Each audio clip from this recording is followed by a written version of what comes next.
I think their goal is to try to get Dean to kind of chase something. And she lifts a high fly ball. This is to left center field, and that ball is going to be gone. A 3-run shot for Sarah Dean, her third home run of the season. And in one swing of the bat, 3-0, Tigerhawks in the lead. Dean is batting .484, 31 of 64, 12 home runs, 36 RBIs. The left-handed hitter takes the first pitch, lifts a high fly ball. This is to center field, and that ball is gone. She did it last week in the first inning. She does it again tonight here in Garnavillo. Dean with her 13th home run, and NFE leads 3-0. 2-1 pitch to Ostrander, high fly ball. This is to left field. Going back and giving chase, it's going to be Batterson. It is over her head, over the fence. It is gone. A 2-run home run to left field. Audrey Ostrander with her first home run of the season. 1-0 pitch, and here's a high fly ball, and this is gone. This is to straightaway center field, and it hits the trees on a bounce in deep center field.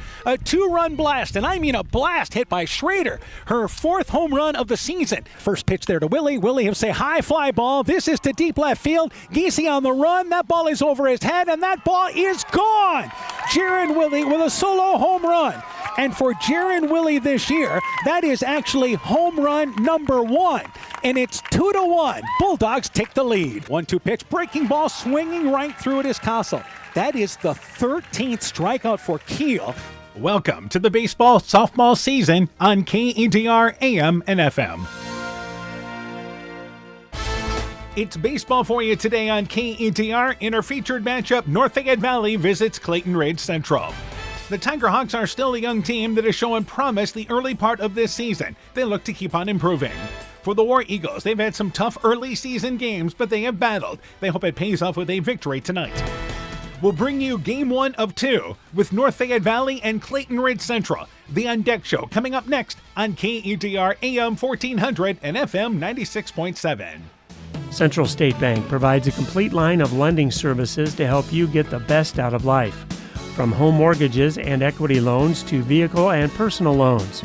We have expert lending professionals who will work with you to provide options to address your needs. At Central State Bank, you won't deal with a branch or department. You'll deal with a banker who is dedicated to you. Central State Bank, member FDIC. Mom, yeah, put that on my to-do list. There is more and more on my to-do list every day. I can hardly keep up, and I have to make sure everyone is paid. But who has time for the bills? You know who can help with that? Who? Elkader Tax and Bookkeeping. They not only do taxes, but specialize in bookkeeping services as well. Has your to-do list gotten too long? Want help? Give Elkader Tax and Bookkeeping a call at 563-245-2154. Edgewood Auto and Towing is an automotive repair shop, tire dealer, and 24/7 towing service. We offer full service work on all autos and semis. Our highly skilled mechanics provide quality workmanship and will get you back on the road in a timely manner. Check out our current tire rebates by calling 563-928-7333 or stopping into Edgewood Auto and Towing for complete terms and conditions. Epic Wear. Get personalized clothing for your school, your team, family, friends, business, or any event.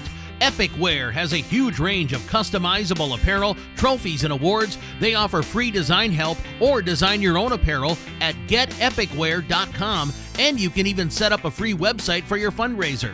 Epic Wear, walk on. Call 563-568-2301 to place your order today. NEAT is connecting more and more homes and businesses to reliable, fast broadband internet in Northeast Iowa. NEAT's fiber optic network has expanded and is now offering speeds up to 1 gig in and around Monona, Luena, St. Olaf, Farmersburg, Postville, and surrounding rural areas. NEAT Fiber provides high-quality internet, television, and telephone services at the speed of light. For more information on how to upgrade your speed and services, visit NEITEL.com or call today, 877-638-2122. NEAT, connecting you now. Are high bank fees draining your wallet? It's time for a change. At People's State Bank, they believe in low fees that put you first. Tired of being charged for using your debit card, sneaky paper statement fees, or monthly maintenance fees? With People's State Bank's People's Checking Account, those fees are a thing of the past. Worried about ATM fees? At People's State Bank, they reimburse you for up to 3 ATM fees per month. They work hard to keep your money where it belongs, in your pocket. Make the switch to People's State Bank today. Visit a branch near you or peoplesfinancial.com. Member FDIC. Tiger Hawk Warrior Baseball is brought to you in part by Bank First in West Union, helping you save time and money. Member FDIC. Gunderson Palmer Lutheran Hospital and Clinics. Morris Funeral Home in Gothenburg and Garnavillo. Rivertown Family Dentistry, Dr. Alicia Waukee in Gothenburg. Bender's Foods in Gothenburg. Mobile Track Solutions in Elkader. David Balls, agent for Balls Insurance Agency in Elkader. And Rockwire Appliance and TV, the home of quality service with the lowest price guaranteed in Prairie du Chien, Waukon, Decorah, and Viroqua. We begin the On Deck Show today. We're joined by North Fayette Valley baseball coach Dan Hovden. Coach your team 2-5, 2-2 in the conference. Split a doubleheader with MFL Marmac. Won the first game 10-0. Dropped game 2 7-6. Tell me about those two games. It was a day where we it was beautiful weather, obviously, and we had a lot of energy. Had everybody back off of the spring sports, and we played pretty well, really. We threw strikes, made most of the plays, and we put the ball in play, and just sometimes it was right at people, but very happy with that the whole day of baseball. All right, so certainly some good, strong pitching in game number 1 in particular. Yeah, Kane Rogers threw a good ball game, and we made some plays behind him, and then Josiah Zerbruggen came in and finished off for an out, so with that pitch count thing. So, he threw really well. All right, let's talk about your team offensively. Who's been contributing for you offensively so far? Well, it's just been a big mix, but I think Kane Rogers at the top of the order has been very steady. Drew Stolko's had some moments, and Devin Turner. So our top 3 guys have been pretty decent, and then we get Josiah back in the 4-hole, and some other guys that are just starting to kind of feel their out. So we're pretty happy, for being as young as we are. We're still not a big team as far as physically mature, but we're starting to, those balls that are just barely getting through the infield last year, starting to screen through there. So we just got to hit our holes with them and have a good approach and swing at the proper pitch. And I think that's what we're working on right now is pitch recognition and trying to make sure that when we're hitting our pitch early in the count, when it's our advantage. All right, let's talk about, as far as pitching-wise, who do you look to throw in this game number 1 today? I believe we'll start Keegan McDermott today. He's had a couple of starts and pitched fairly well, especially against East Buck in that first game of the year. So hopefully he'll throw strikes, and then we'll make some plays behind him. All right, so turning our attention to Clayton Ridge Central, what do you know about the War Eagles? No, not a whole lot. We've been worried about ourselves. I'm sure they're in the same boat pitching-wise as far as, the pitch count thing. And but we know they're going to play hard. They're going to be scrappy. They're going to play for full 7 innings or whatever it takes. And I know they've had a couple of good wins. And so, yeah, we're going to have to play well. All right, playing well, what does that involve for North Fayette Valley? Throwing strikes, swinging at proper pitches in the batting box, making the routine plays on defense, and just playing with energy. If we have energy, then all's good. All right, Coach, good luck to you in the game. We look forward to talking to you in between games. All right, thanks for your coverage. You betcha. North Fayette Valley baseball coach Dan Hovden on his Tiger Hawk program. The On Deck Show continues after this. Scooter's Coffee in Manchester offers a variety of coffees, smoothies, blenders, and breakfast food products served all day long. Scooter's Coffee offers fast and friendly service, too. In a hurry? Use the Scooter's Coffee app to order, pay, and earn rewards. Simply stop at the drive-thru window and pick up your order. Scooter's Coffee is open Monday through Saturday, 5:30 a.m. till 8 p.m. and Sunday, 6 a.m. till 8 p.m. We look forward to seeing you at Scooter's Coffee in Manchester. Northern Country Co-op and Viafield are now Nexus Cooperative, your full-service ag partner supplying all your agronomy, energy, feed, grain, and lumber needs. Our highly knowledgeable and experienced team utilizes the latest technology in feed manufacturing, agronomy services, precision ag, plant and animal nutrition, energy products, and grain marketing to keep our customers ahead of the rest. Stop in today at any of our 26 locations across northern Iowa and southern Minnesota, or visit us online at nexus.coop. The doctors and staff of Family Dentistry Associates of Monona encourage everyone to get out and support your local baseball and softball teams, enjoy the weather, and get your kids' summer checkups scheduled at Family Dentistry Associates in Monona. Call today to schedule 539-4651. When I started out in the car business, my dad gave me some good advice. Hi, it's Forrest Brown with the Brown's family of dealerships. What my dad told me is when you sell someone their first car, you need a good sales department. But if you expect to sell them their second, third, and fourth car, you better have a great service department. Visit any one of the Brown's family of dealerships in Guttenberg, Elkader, West Branch, or Victory Ford in Dyersville and find out why Brown's is your hometown dealer, no matter where your hometown may be. The Clayton County Farm Bureau Beef Passport is your chance to support local restaurants, local farmers, and local beef all summer long. Pick up a passport and visit participating stops like Backwoods Bar and Grill, TD Sports Bar, and Gunda Roadhouse to enjoy featured beef items and collect stamps for prize entries. New this year, a digital passport option, a farmer's market stop, and no minimum number of stamps required to win. The Clayton County Farm Bureau Beef Passport runs now through August 31st. At Freedom Bank, we're proud to cheer on the hometown athletes who give it their all. You'll see us in the stands, on the sidelines, and throughout our communities, supporting the players, coaches, and families who make Northeast Iowa a great place to call home. Whether it's on the field or in your financial life, we're here to help you reach your goals. Visit us in Elkader, Monona, Postville, or Waukon and experience the difference of a 100% employee-owned community bank. Freedom Bank, we empower success.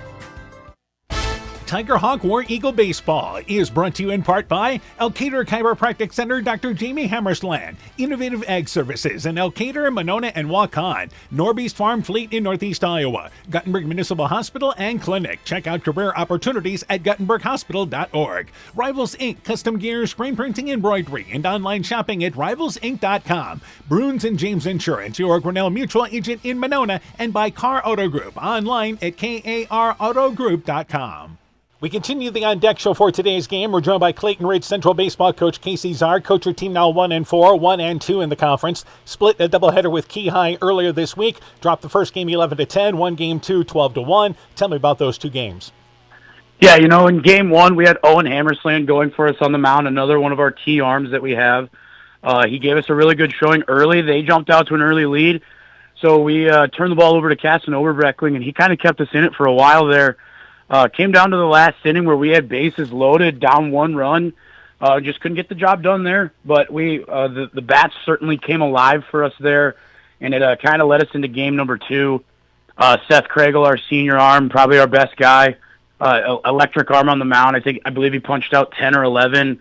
Helped huge with the bat, and the bats kind of came alive there for us in that final inning, and we kind of pushed through there. So. All right, certainly good split. Let's talk about offensively. Who's contributing for you guys offensively so far this season? Yeah, so glad to have our seniors back in full bore here. Seth Kragel, obviously, off to a great start. Another hot bat for us is Dom Mass, our catcher, first baseman. He's going to be our middle-of-the-order guy. If I could bat him 9 times, I would. Dom's a great bat for us. Obviously, Mason Lone returning, very quick, loves to do his drag bunts. And then also Owen Hammersland, being that lefty bat for us and also having some pop certainly helps as well. All right, now pitching-wise, who do you look to throw in the game today? Yeah, today we're going to go with Griffin Hammersland, Owen's younger brother. Still another electric arm, big strikeout kind of guy. Just got to keep the ball down tonight. I know NFV likes to, pound the baseball, and so we got to be able to field it and back up Griffin tonight. So we're going to go with Griffin on the mound. All right, some of the other things you'd like to see from your team in the ball game. Limit errors, right? I mean, you got to protect 90 feet. I always tell our guys, we got to protect that. 90 feet's a big thing here. So we got to field it and throw it well across the diamond. And then just obviously pitching-wise, got to limit walks because those are free 90s. So if we can field it and Griffin can keep the walks down, I got a good belief in our boys tonight. All right, Coach, good luck to you in the ball game. We look forward to talking to you afterwards. Thanks. Yes, Clayton Ridge Central Baseball coach Casey Czar and his War Eagle program. The On Deck show continues after this. The Woodland Eye Clinic in Elkader and West Union are proud sponsors of high school sports. We are committed to bringing our patients the highest level of total eye care with detailed one-on-one attention.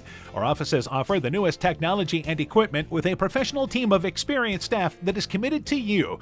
Call us today for your next total eye care appointment. The Woodland Eye Clinic in Elkader and West Union supports all of our local athletes taking the field or court this season.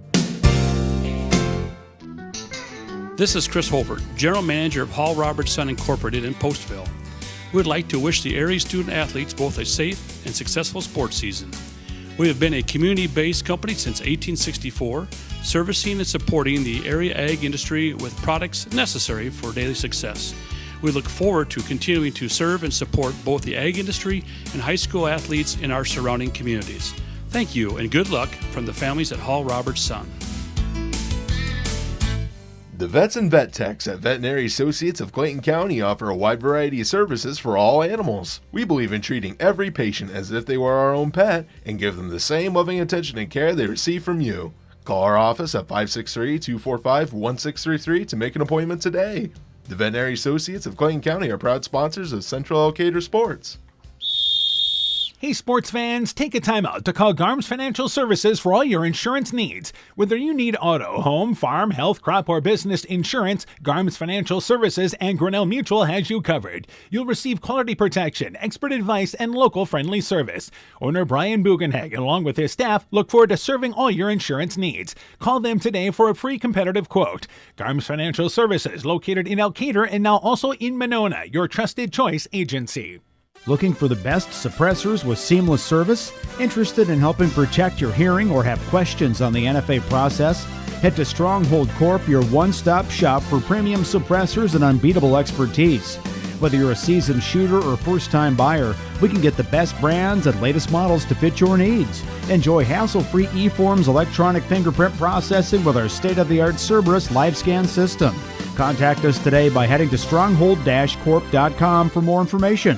Stronghold Corp, where silence meets precision.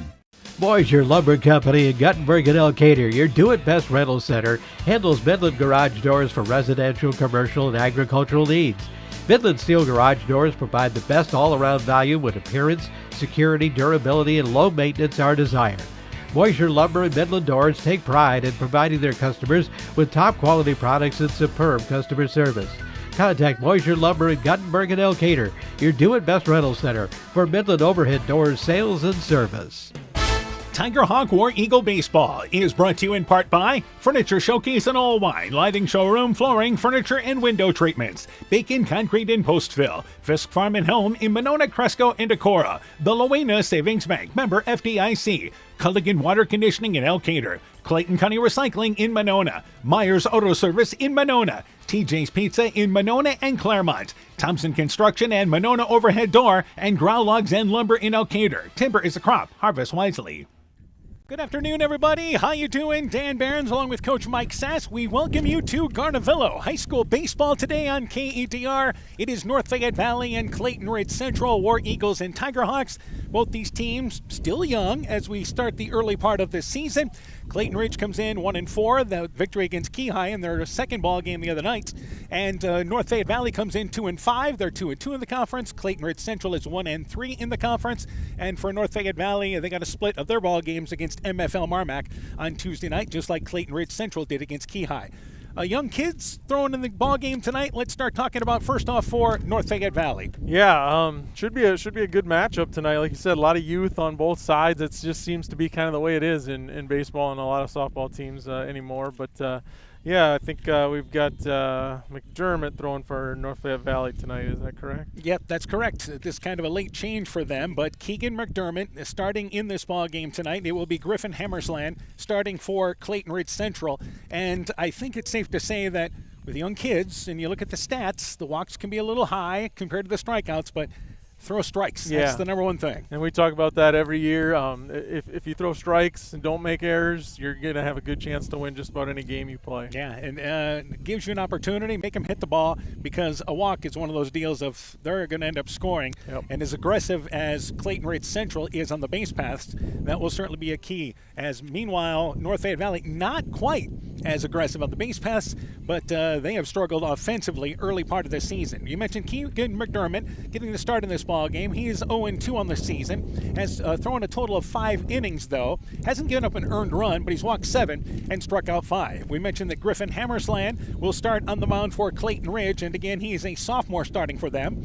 And Griffin Hammersland will be making his third start of the season. He is 0-1, has thrown 8 innings, allowed 5 earned runs, has walked 5, but struck out 10. So those are numbers you can live with. Yeah, and Griffin Hammersland, just a sophomore, but he does have a little bit more experience probably in this game tonight. For North Fayette Valley, this is a different team when Kane Rogers is on the mound. You saw that last year in the postseason. He is not throwing in his ball game tonight. He threw 64 pitches in the ball game on Monday night against MFL Marmac, which he went into the 7th inning, and they won by a final score of 10-0.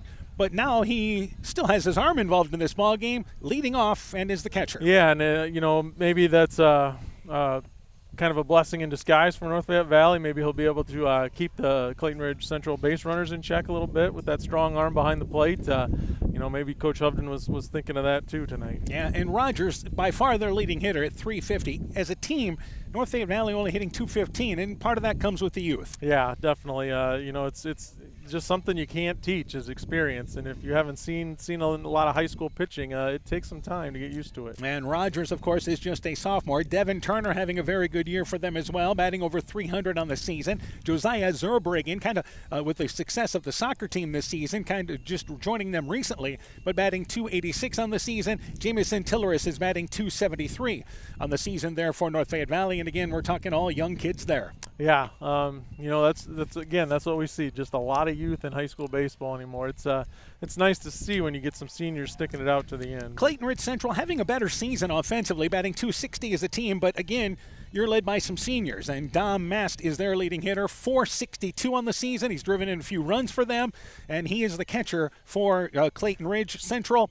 And again, in the lineup for them, he is their number 4 hitter, their cleanup hitter. Yeah, they're going to need production out of him tonight. That's his job in that 4 spot, to drive in some runs for him. Yeah, the other senior that's leading them offensively is Seth Kregel, who was good on the mound in the ballgame against Keyhigh the other night, batting .375 on the season. Kregel is not, with the inning pitch limit there, will not be available for the ballgame tonight. But he's having an outstanding senior season, batting .333. And also Carson Rignitz, a senior, batting .385. So when you have these seniors and they pay their dues, good things can happen. Usually pays off for them in the end. Yeah, that experience is invaluable. All right, so the War Eagles, again, have a record of 1-4, 1-2 in the conference. NFV 2-5, but 2-2 in the conference. This, of course, is a new-look conference this year, as we have Crestwood, Waukon, and also New Hampton into the conference. The small school side has Southwind on the small school side, and they are certainly, I would say, the class of the small school side, which Clayton Ridge Central is a part of. Yeah, they may be the class of the entire conference. They've got a really, really strong team. But yeah, with Central sharing baseball with Starmont, that bumps Southwind down into the small school. And for Southwind, senior dominated is that team. So again, we talk about seniors. That's a good example there. Meanwhile, for the big school side, New Hampton is the ranked team in Class 2A, and they've had an outstanding program here the last number of years. Yeah, we've done a couple of their games, I believe, when MFL Marmac was playing them in a tournament or something, and yeah, they've had a really good program up there for a number of years. And for MFL Marmac this year, it's just an entirely different team. They had all the seniors last year, which got to the sub-state final. Yeah, I believe they may have started 8 seniors last year. So, yeah, and again, it just shows you if you keep those seniors out, it pays off in the end. Yeah, so the conference is going to be interesting, and like I said, it's all new this year. I know Crestwood's off to a slow start, but again, you have to look at the competition they've played. And we were informed today that on the small school side, you play a doubleheader against, and the same on the big school side, you play a doubleheader against the team on that side, and then also a varsity JV game with the team on that side. On the big school side, you play them for a varsity JV game as well. Right, so you play your own side 3 games and the opposite side 1 game. All right, so we're getting ready for the first pitch. We'll take a break. Opening action coming up here from Garnavillo. It's a breezy night, wind blowing in. Should be a pitcher's night. You've been listening to the On Deck Show from KEDR Sports. Top Gun Customs knows that the insurance company wants you to do all the work for them. They want you to download the app, take the pictures, upload them, then they want you to accept the paltry check they think will repair your vehicle. No, no, no. Top Gun writes an accurate estimate, takes the photos, and explains the repair process to you. Let Bob and the guys take all the worries out of your repairs. Call Bob or Nancy at 563-964-9899 at Top Gun to schedule your repair today. Hi, this is Tara Fink, psychiatric mental health nurse practitioner. Helping people, bottom line, is the biggest reason I chose a career in mental health. During my own struggles, it was difficult to find good support in this area. Therefore, I vowed to come back home to help meet the great need for mental health care in Northeast Iowa. I'm available for consultations at both the Walk-On and Postville Clinic locations, offering assessment, diagnosis, and medication management for all mental illnesses. Exceptional caring people, Veterans Memorial.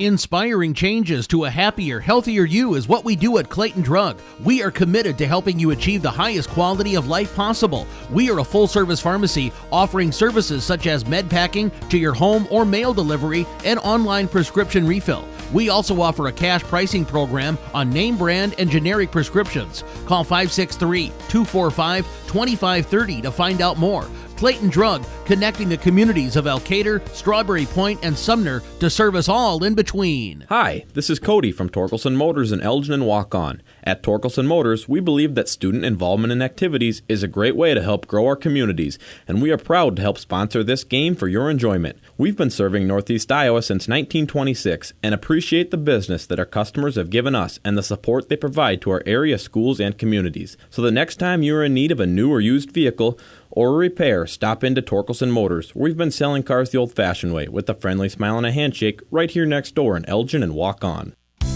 Being good at life means getting your finances in order so you can focus on the moments that matter most. With over 175 years of experience, New York Life Insurance Company offers insurance and financial solutions you can benefit from while you're, well, living. For trusted guidance, contact your local agents, Andrew Reimer or Troy Springer with your Vision Financial Group, proudly located and serving the beautiful Guttenberg community. Call Andy or Troy at 563-252-2471. Start planning today for peace of mind tomorrow. Your Vision Financial Group is not owned or operated by New York Life. When making up a to-do list, don't forget to include servicing your car at Edie's AC Delco Service Center in Garnavillo. Your car should have the best care, and Edie's will make sure of it. Stop in or call 964-2186 to make an appointment. Tires worn out? Well, Edie's can replace them. Need a tow? Call Edie's at 964-2186. Kay, Lynn, and Todd invite you to stop by and fill your car's tank with fuel at Edie's AC Delco Service Center in Garnavillo. Edie's open 7 a.m. Mondays through Saturdays. Tiger Hawk War Eagle Baseball is brought to you in part by Farmers Savings Bank of Colesburg, Elkport, Garber, Strawberry Point, Arlington, Elgin, and Wadena. Member FDIC. LTI & Sons Water Conditioning, your Connecticut dealer in Postville. Meyer Collision and Service Center in Guttenberg and Elkader. Dean Family Chiropractic in Claremont. St. Olaf Ag Sales and Service. T&K Cahoon, your Napa dealer in Monona. And by Nick's Excavating and Kane Construction in Farmersburg. This is KEDR Sports. Beautiful afternoon for high school baseball. Temperatures in the low 80s. We mentioned there is a wind that is blowing in. One thing about this field in Garnavillo, it kind of plays like Wrigley Field. There's days where the wind's coming in, it's going out. So it just depends what day you're here. Yeah, we got the wind blowing in today, it's blowing out in the softball diamond behind us. Yep, we got a doubleheader going on. We'll try to certainly get you some updates on the scores there, but it's not very often, and this may change because of the scheduling, that they play back-to-back. Just because you got to be on your toes foul ball-wise. But behind us, it is the South Wind and Clayton Ridge girls playing a doubleheader. And we'll see the Clayton Ridge girls coming up on Monday night as they play over at Central. Let's go through the lineup. First off for North Fayette Valley, Tiger Hawks wearing that Carolina blue top. Tiger Hawks across the front in black, the white pants. Kane Rogers, the catcher, bats leadoff. Drew Stolka, the third baseman, bats second. Devin Turner is the second baseman, batting third. Josiah Zerbruggen is the shortstop. He bats in the cleanup position. Mason Hines, the center fielder, bats fifth. Dane Weimer is the designated hitter in the sixth spot. He's DHing for pitcher Keegan McDermott. Blake Everett, the left fielder, bats seventh. Jamison Tilleris, the first baseman, bats eighth. And Noah Benson is the right fielder, batting in the number 9 position. For Clayton Ridge defensively, Kasten Oberbrockling is in left field. Seth Kreigel in center. Colton Willenberg in right field. Owen Hammersland is at third base. Brody McGuinn is the shortstop. Mason Lone at second base. That's a freshman and sophomore in the middle of the defense. Tate Hager, another sophomore, is at first base. Dom Mast is the catcher. And Griffin Hammersland, the right-hander, is on the mound for Clayton Ridge Central, as they are the the white bottoms and tops, and they have the War Eagles across the front of their jerseys with the green and red trim. So we're ready to go. Our home plate umpire tonight, I believe, is Bruce Frieden. That is Jordan Yesick on the base paths. They have the JV game to follow. Again, this is just a varsity game tonight. Yeah, should be a good game here. We've got I think a pretty even matchup, so should be a good contest. So North Fayette Valley with Kane Rogers. We mentioned he is their leading hitter on the season from the leadoff spot. Rogers having an outstanding season, batting .350. He is 7 for 20 the early part of this season. We mentioned stolen base-wise. It is North Fayette Valley, only 7 of 10 stolen base-wise. Clayton Ridge Central, 38 of 41. Yeah, they've got a lot of team speed. So Kane Rogers to lead things off, followed by Drew Stolka and Devin Turner here in the top of inning number 1. So the Hammersland, about 5'8", 5'9", I would say, is the right-hander on the mound. First pitch of the ball game, outside it is a called strike, and the count is 0-1. As far as defensively this year, North Fayette Valley has committed 24 errors in their 7 games. Clayton Ridge Central, only 7 errors in their 5 games. Curveball swinging right through it is Rogers, and the count is 0-2. We've already seen what the goal is for Hammersland. Fastball, and then he's going to throw a breaking ball. Yep, get ahead in the count. Now you got to kind of work with him here. 0-2 pitch, fastball high and outside, and the count goes to a ball and 2 strikes. Yeah, good spot for that one. He's got some room to play now with being ahead. Some improvements that have been made here in our first visit to Clayton Ridge Central this year. 1-2 pitch upstairs. The count goes to 2 balls and 2 strikes. Scoreboard that's new up there. New concession stand. Places one that was about 50 years old.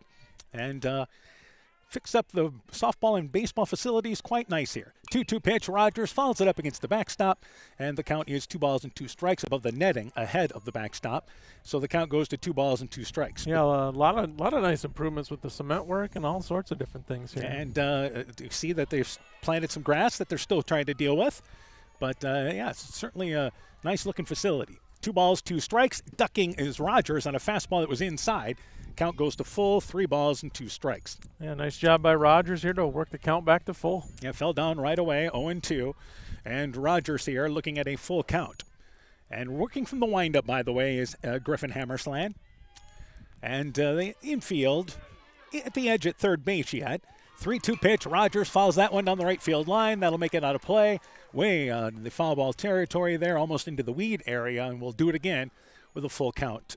3 balls and 2 strikes. I suppose you do lose a few foul balls over in that area. Yeah, tonight, again, there's got to be communication between the 2 fields on foul balls that go back over the backstop on both sides. 3-2 pitch. Rogers pops it up right side, and that's going to end up just about the same spot up the right field line. They've got a War Eagle player right on top of that one, and we'll do it again. 3 balls and 2 strikes. Yeah, he got a late jump on that. I thought he might have a play over there. So the pitching rules. And this is what's for this at-bat right now as Rogers takes a 3-2 pitch, follows it up against the netting. We'll do it again. But this is his 8th pitch he's seen already. Yeah, this is a good job by Rogers in the leadoff spot, really making Hammersland work here. So if you're talking about hoping to get Hammersland deep into this ball game, that's quite a bit of pitches, and we don't even have an out yet. 3-2 pitch, it's outside, it is ball number 4. So Rogers wins that at-bat after falling down 0-2. Draws a leadoff walk here in the top of the first. Yeah, that's just a great at-bat by your leadoff hitter there by Rogers. We mentioned that North Fayette Valley only has 7 steals. Rogers, by the way, has 4 of them. I was going to say he's probably one that would go for him. So that will put Hammersland to the stretch, and Drew Stolka is now up to bat. Stolka Jr., a batting average at about .292 on the season, and waiting the first pitch with a good lead by Rogers at the edge of the indent there, and they throw over to first base right away. Rogers back in there. And we'll deal here once again to Stolka. So do what you can as Hager holding him on to first base. And we see that now Rogers extends that lead a little bit over there at first base. Yeah, a little farther than it was before. Stolka squares to bunt, takes it inside. It's high. Mast has to go get it. Rogers slides into second base on the throw down. His lone covered the bag, but there was no chance. Once that ball was thrown high and Mast had to get out of the crouch there to get that ball, it was Rogers easily stealing second base. Tiger Hawks move a runner into scoring position. Yeah, that was just a really tough play for Mast there. Kind of had to reach out to catch it. Kind of got him off balance. That made that throw really difficult. 1-0 pitch. Stolka squares to bunt again and follows this one to the third base line. So they're looking to move the runner over to third base right away. Yeah. And the count is a ball into strike. Trying to get that early run on the board here. So Mast is credited with giving up a steal, and it really ends up on the hands of Griffin Hammersland. Yeah, those steals kind of go against pitcher and catcher both, I think. But ironically, if you pick off a runner at first base, the pitcher is credited with a caught stealing. Yeah, pitcher gets all the credit there. 1-1 fastball that is high, sails over the head of Mast, and they don't have to worry about bunting Rogers over to third base. That wild pitch is going to move him 90 feet over, and it's now 2 balls and a strike. Yeah, now Stolka can swing away and try and drive him in. Tiger Hawks trying to score early here. Nice crowd on hand as we start these games. Softball field, I'd say the bleachers almost full behind us. Good to see. Baseball, we don't have so much of the bleachers now. We only have one set of bleachers, but there's a perfect spot to watch the game on the hill area. Yeah, a lot of folding chairs here. 2-1 pitch, called strike to Stolka. 2 balls and 2 strikes. McGuinn in it short, but now backs up a couple of steps. But again, Owen Hammersland playing even with the line at third. 2-2 pitch, fastball high, goes to 3 balls and 2 strikes. We mentioned some changes, but the War Eagles, as far as the field, they've had this since Coach Czar has taken over. They actually don't have running lanes up first and third base. It's grass. Yeah, grassed in infield. 3 balls and 2 strikes. 3-2 pitch, reaching out for the Stolka, goes off the glove of Hager, who leaped for it, picked up by the second baseman Lone. The throw to first, it is not in time. Good hustle by Stolka. A liner, Tate Hager certainly getting up to get a piece of it, went off the glove, and Stolka safe. That was a job by Lone, just making the play interesting at first base. Yeah, they almost stuck with it and were almost able to get that play, and good effort by Hager there. I thought that was going to be over his head easily, so he leaped and just got enough to slow it down there. So Stolka, a base hit and an RBI. Devin Turner is now up to bat. Turner, the number 3 hitter. Turner this season has 6 hits and 18 at-bats, batting .333 the early part of the season. And again, Stolka has a very good lead off of first base. He is not running. Swinging through the first pitch is Turner, and the count is 0-1. Stolka, 2 for 2 stolen base-wise this season, by the way. So you have 7 steals coming in. Rogers has scored. He had 4 of them. Stolka, the number 2 hitter, has 2 of them. So that's 6 of the 7 steals coming in. He's off and running. 0-1 pitch. It's inside. Called strike. Mast, a good pitch to handle. Throw to second base. Not in time. Good slide by Stolka popping up there. Stolen base moves into scoring position. Mast got a better pitch to handle that time. Yeah, a lot better pitch to handle, and made that play really close there down at second. He almost had him. So again, you've got a runner into scoring position. Still nobody out here in the top of the first inning. Turner now looking at an 0-2 count as Griffin Hammersland having to work here in this top of the first inning. 0-2 pitch. It's a sharp breaking curveball. Turner buckled the knees, caught looking. Strikeout number 1 recorded there by Hammersland. Out number 1 here in the first. Yeah, really nice pitch by Hammersland there. Just froze him with that curveball. Getting 0-2, certainly a time there to dial that up. And Josiah Zurbriggen is up to bat. For Zurbriggen, this is just his 4th game of the season. As, again, one of the soccer kids for NFV.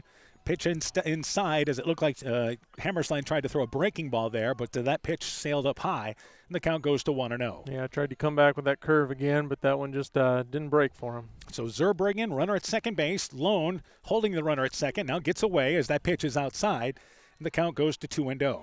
So you've got a walk to start the inning, and guess what happened? A leadoff walk in high school is almost a given run. Yep, we talk about that all the time. 2-0 is now the count. So Hammersland, couple of looks back at second base. 2-0 pitch, fastball that's lifted into right center field. That ball headed towards the alley, going to fall down. It's a base hit. And late at second base, running to third was Stolka. He had to make sure it was down.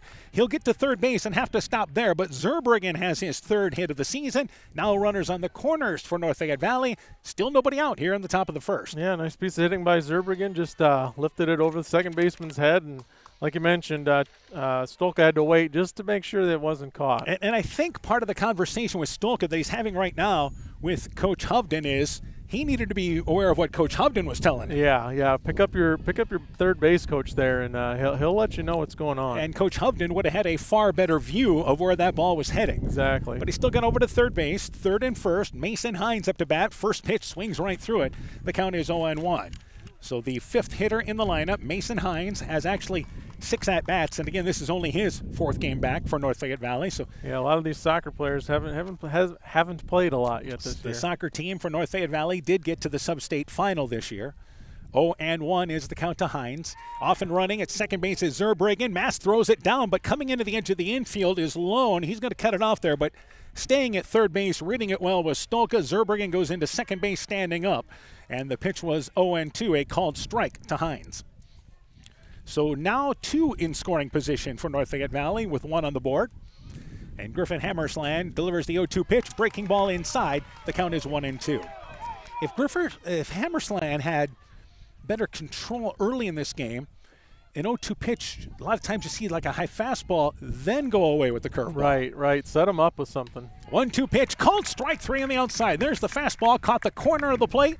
Second strikeout recorded by Griffin Hammersland, and caught looking there is Hines for the second out. Dane Weimer, the DH, is now up to bat. Weimer has 3 hits in 15 at-bats this year. This is the bottom of the lineup, which if you get any type of production, every high school team basically like this, you get the production from the bottom of the lineup, that means great things. Yeah, you count on your top, and then anything you get from your bottom is usually a bonus. Still 2 in scoring position.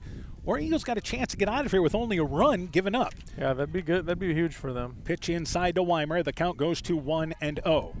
But they have certainly worked some counts, set a total of now 6 players to the plate with Weimer, who's now looking at the count of 2-0. Blake Everett, the left fielder, is waiting on deck. And Griffin Hammersland, here is now the 2-0 pitch inside, and dancing out of the way of that one is Weimer. Count now goes to 3-0. So they've got a run in, 2 hits in the inning, but a walk to lead things off for Rogers led to that first run of the ball game for the Tigerhawks. 3-0 is the count, taking all the way, and a pitch high to Weimer. It is ball number 4. I think that was ball 3. Oh, The scoreboard had us fooled there. Yeah, again, we're following the scoreboard, and we should never do that, should we? Should have our own clicker we bring. Yeah. So now the scoreboard says no balls and no strikes. Here's the 3-0 pitch. That one's a called strike. It is now 3-1. Yeah, we got 3-1. Well, it's a busy night for the score people, right? By the way, a home run hit on the softball field. Clayton Ridge hit a home run. So 2 balls and a strike. You can tell by the reaction of the crowd and all the baseball fans looking over trying to see who did it.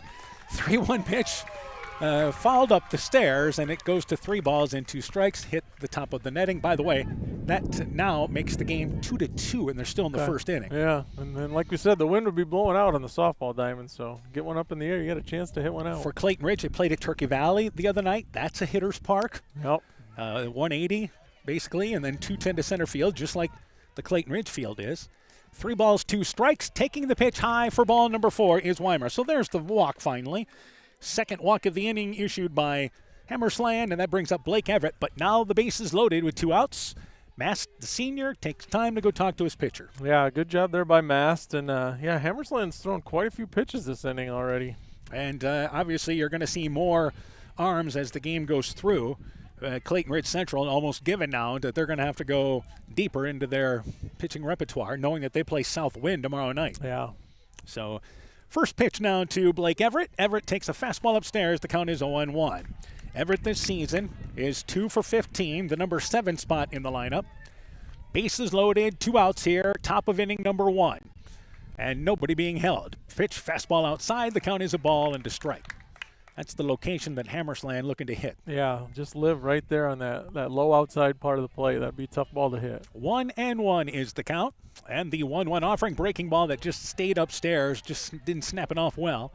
Upstairs, 2 balls and a strike. Yeah, when he snaps that curve off, it's nice, but he just hasn't been consistent with it. And the thing is, I would think you'd want to establish your fastball here early in this game. Pitch called strike on the inside. There's a good example. 2 balls and 2 strikes. Work off that fastball. Yeah, and then moving it around like we just said. The first strike was low and away. That one was more inside. So hit both corners of the plate. 2 balls, 2 strikes, 2-2 pitch. It is outside. Full count at 3 balls and 2 strikes. Our first broadcast of the season. Bases are loaded. Yeah, you get to say it. We start the merry-go-round here. So everybody will be moving as Hammersland is from the windup. 3 balls and 2 strikes to Everett. They're off and moving. 3-2 pitch. It is inside. It is ball number 4. As a matter of fact, they were running so well that Weimer was almost to second base as the pitch was delivered. But it's a walk to Everett, 3rd walk of the inning. It's an RBI, and now 2-0, and the base is still loaded for North Fayette Valley. Yeah, and Hammersland's gone full count on 4 different hitters already as well. And Coach Czar now takes time out with 2 outs to talk to his pitcher, Griffin Hammersland. And again, it will bring up Jamison Tilleris, who is the first baseman. Yeah, and still, if they can get out of this with only 2 runs scored, Clayton Ridge Central will be all right, but they just got to avoid this really big inning here. Tillerus, by the way, on the season, batting-wise, is 3 of 11. So this is the number 8 spot in the lineup. And Coach Czar, you can see he's having a conversation with Hammersland about the mechanics. Yeah, maybe trying to help him with that curveball a little bit. So again, full count, 8 spot in the lineup. Want to remind you we have a Cubs game coming up tonight on KEDR. Cubs and A's playing again. 6:30 pregame, 7:05 first pitch. We're hoping to be done by the pregame. Pitch inside, the count is 1-0, but this is a long top of the first inning. Yeah, we're going to need some quicker innings than this one. Yeah, we have started at 4 o'clock, and this is a 16-minute inning right now. So 1-0 is now the count. 1-0 offering there inside and swinging is Tillerus, and he kind of pulled the leg out there into the old bucket. Yeah, I think speed might have fooled him there a little bit. So 1-1. Again, the base is still loaded. 1-1 is the offering from Hammersland, and Tillerus checks his swing there and takes it inside. The count is 2-1, though he was tempted.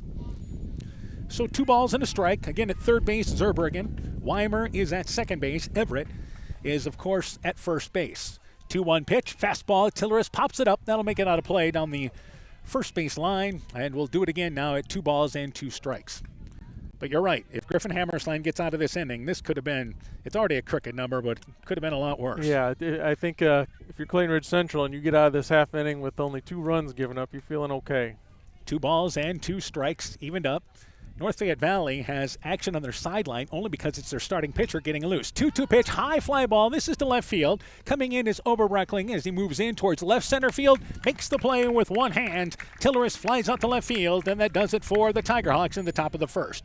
They pick up 2 runs in the inning. They do it on 2 hits. They leave the bases loaded. We've played 1 half inning. North Fayette Valley 2 and Clayton Ridge Central nothing. You're listening to high school baseball on KEDR AM 1400. Hey, Justin Birdnow here from Birdnow Chevrolet in Monona. I want to take a moment to wish all the local athletes good luck during their game.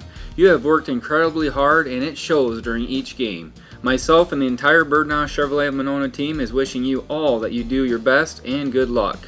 Alpine Communications believes connected communities become thriving communities. We are the local telephone company that became a 21st century communications provider.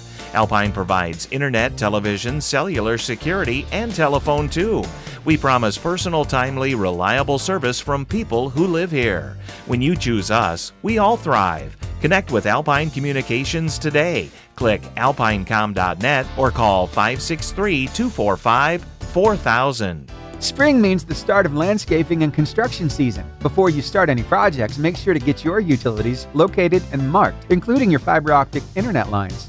Damaging underground lines can result in disruption in service. Call Iowa 811 at least 3 business days in advance of any project. It's free and can save you time and money. And be sure to include Alameda Clayton Electric Cooperative in any construction plans. Give us a call at 563-864-7611. Alameda Clayton Electric Cooperative, your touchstone energy provider. So North Fayette Valley's going 2 in the top of the first inning. For Clayton Ridge Central, here's their lineup. Mason Lowe, the second baseman, bats leadoff. Tate Hager, the first baseman, bats second. Seth Kregel, the center fielder, bats third. Dom Mast is the catcher, batting fourth. Castin Oberreckling, the left fielder, bats fifth. Owen Hammersland, the third baseman, batting sixth. Griffin Hammersland is the number 7 position, the pitcher. Colton Hager DHing for Colton Willenberg, the right fielder, in the number 8 spot. Brody McGuinn is the shortstop, batting ninth. Mason Lone to lead things off. First pitch there, fired from Keegan McDermott. It's outside. The count is 1-0. Lone early this season, 5 for 16, has done his job from the leadoff spot and has 11 stolen bases already early this season. So 1-0, and McDermott, who works from the stretch, fires a strike inside. The count is 1-1. For NFV defensively, Blake Everett is in left field, Mason Hines in center, Noah Benson in right field. We'll go around the horn defensively here in just a second as McDermott with the 1-1 pitch. And that pitch is missing a low and away, and it's 2 balls and a strike. Drew Stolke at third, Josiah Zerbringer at short, Devin Turner at second, Jamison Tillerus is at first base, Kane Rogers is the catcher, Keegan McDermott, as we mentioned, is on the mound. 2-1 pitch, fastball fouled back, and it's 2 balls and 2 strikes to Lone. McDermott actually was the pitcher that was warming up on the sideline because the top of the first, such a long inning. Yeah, the half inning went so long, you need to get loose again. And McDermott, again, this is his third start of the season, 0-2, and is only throwing 5 innings. 2-2 pitch, lone fly ball, left field. Everett, a good jump on it, comes in, makes the play as he reaches over towards left center field. Got a good jump on it. Lone flies out to left field for what is out number 1. Yeah, and with that wind blowing in, it just holds the ball up in the air a little bit too. Tate Hager is up to bat. Hager, the number 2 hitter, 2 of 14 early this season, and 1 quick out in the bottom of the first inning. We mentioned McDermott works from the stretch, and that is what he's most comfortable with. Yeah, some kids just are more comfortable that way. First pitch there is a sharp breaking ball, called strike on the outside. The count is 0-1. So he has walked 7 in 5 innings of work, but has struck out 5. And McDermott hoping to stay ahead. 0-1 pitch, fastball inside. That's a called strike, and the count is 0-2. Good work so far here in the bottom of the first inning. Yeah, especially to Hager here. Starts him with a curve and then a fastball inside. Yeah, get ahead, stay ahead, right? Yep.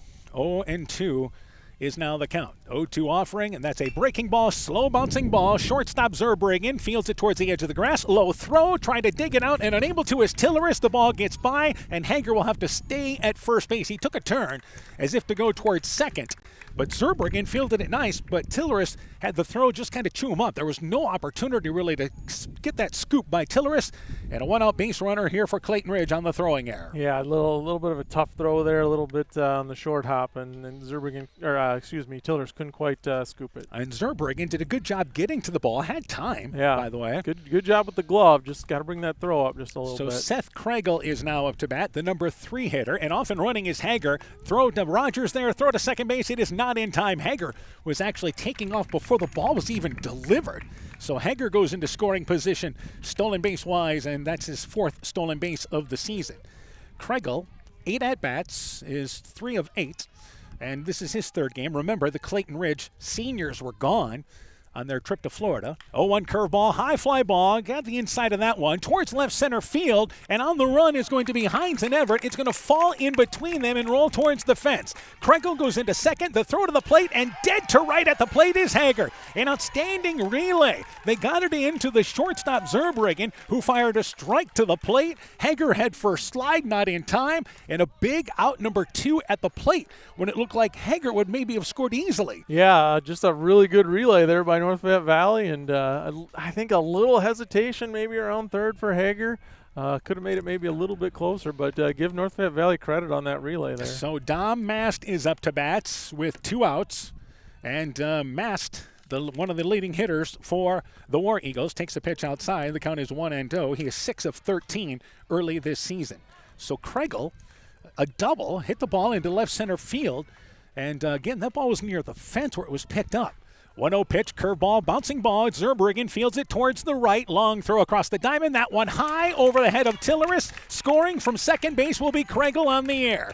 So it's 2-1 and an unearned run here in the bottom of the first inning. Mast safe on the air. Again, Zurbriggen did a good job getting to the ball, but the throw just sailed on him. It's like he was trying to make up for the last throw. I think that's exactly right, Dan. I think his first throw was low, and then I think he's thinking in his head, I got to get this one up, and just threw it over the top of the first baseman on that one. So Zurbriggen doing a nice job with the glove, but he's got to find that throw a little bit. All right, we have a courtesy runner brought in for Clayton Ridge Central for Mast, so he can get the gear on. We'll let you know who that is in just a second, with a runner at first base. And we have the list of Clayton Ridge players, and I believe it may be number 6, Brees, perhaps. So here's the first pitch to Oberbreckling, and they pick off first base there and almost caught leaning the runner at first base.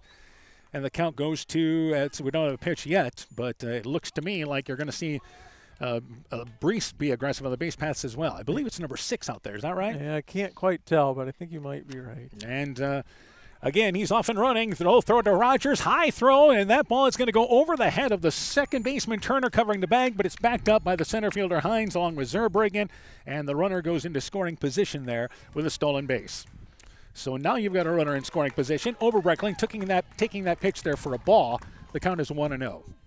Yeah, just a high throw there by Rogers. And again, the pitcher didn't put him in the greatest spot to make that throw either. And again, both these teams are going to run. It's just until you can prove otherwise, they're just going to take bases. 1-0 is the count to Oberreckling. 1-0 pitch inside. That's a called strike, and the count goes to 1-1. Oberreckling this season, 3 of 12, and 1-1 is now the count. Softball game, by the way, still 2-2. The top of the second inning. They're going to be a little bit ahead of us tonight.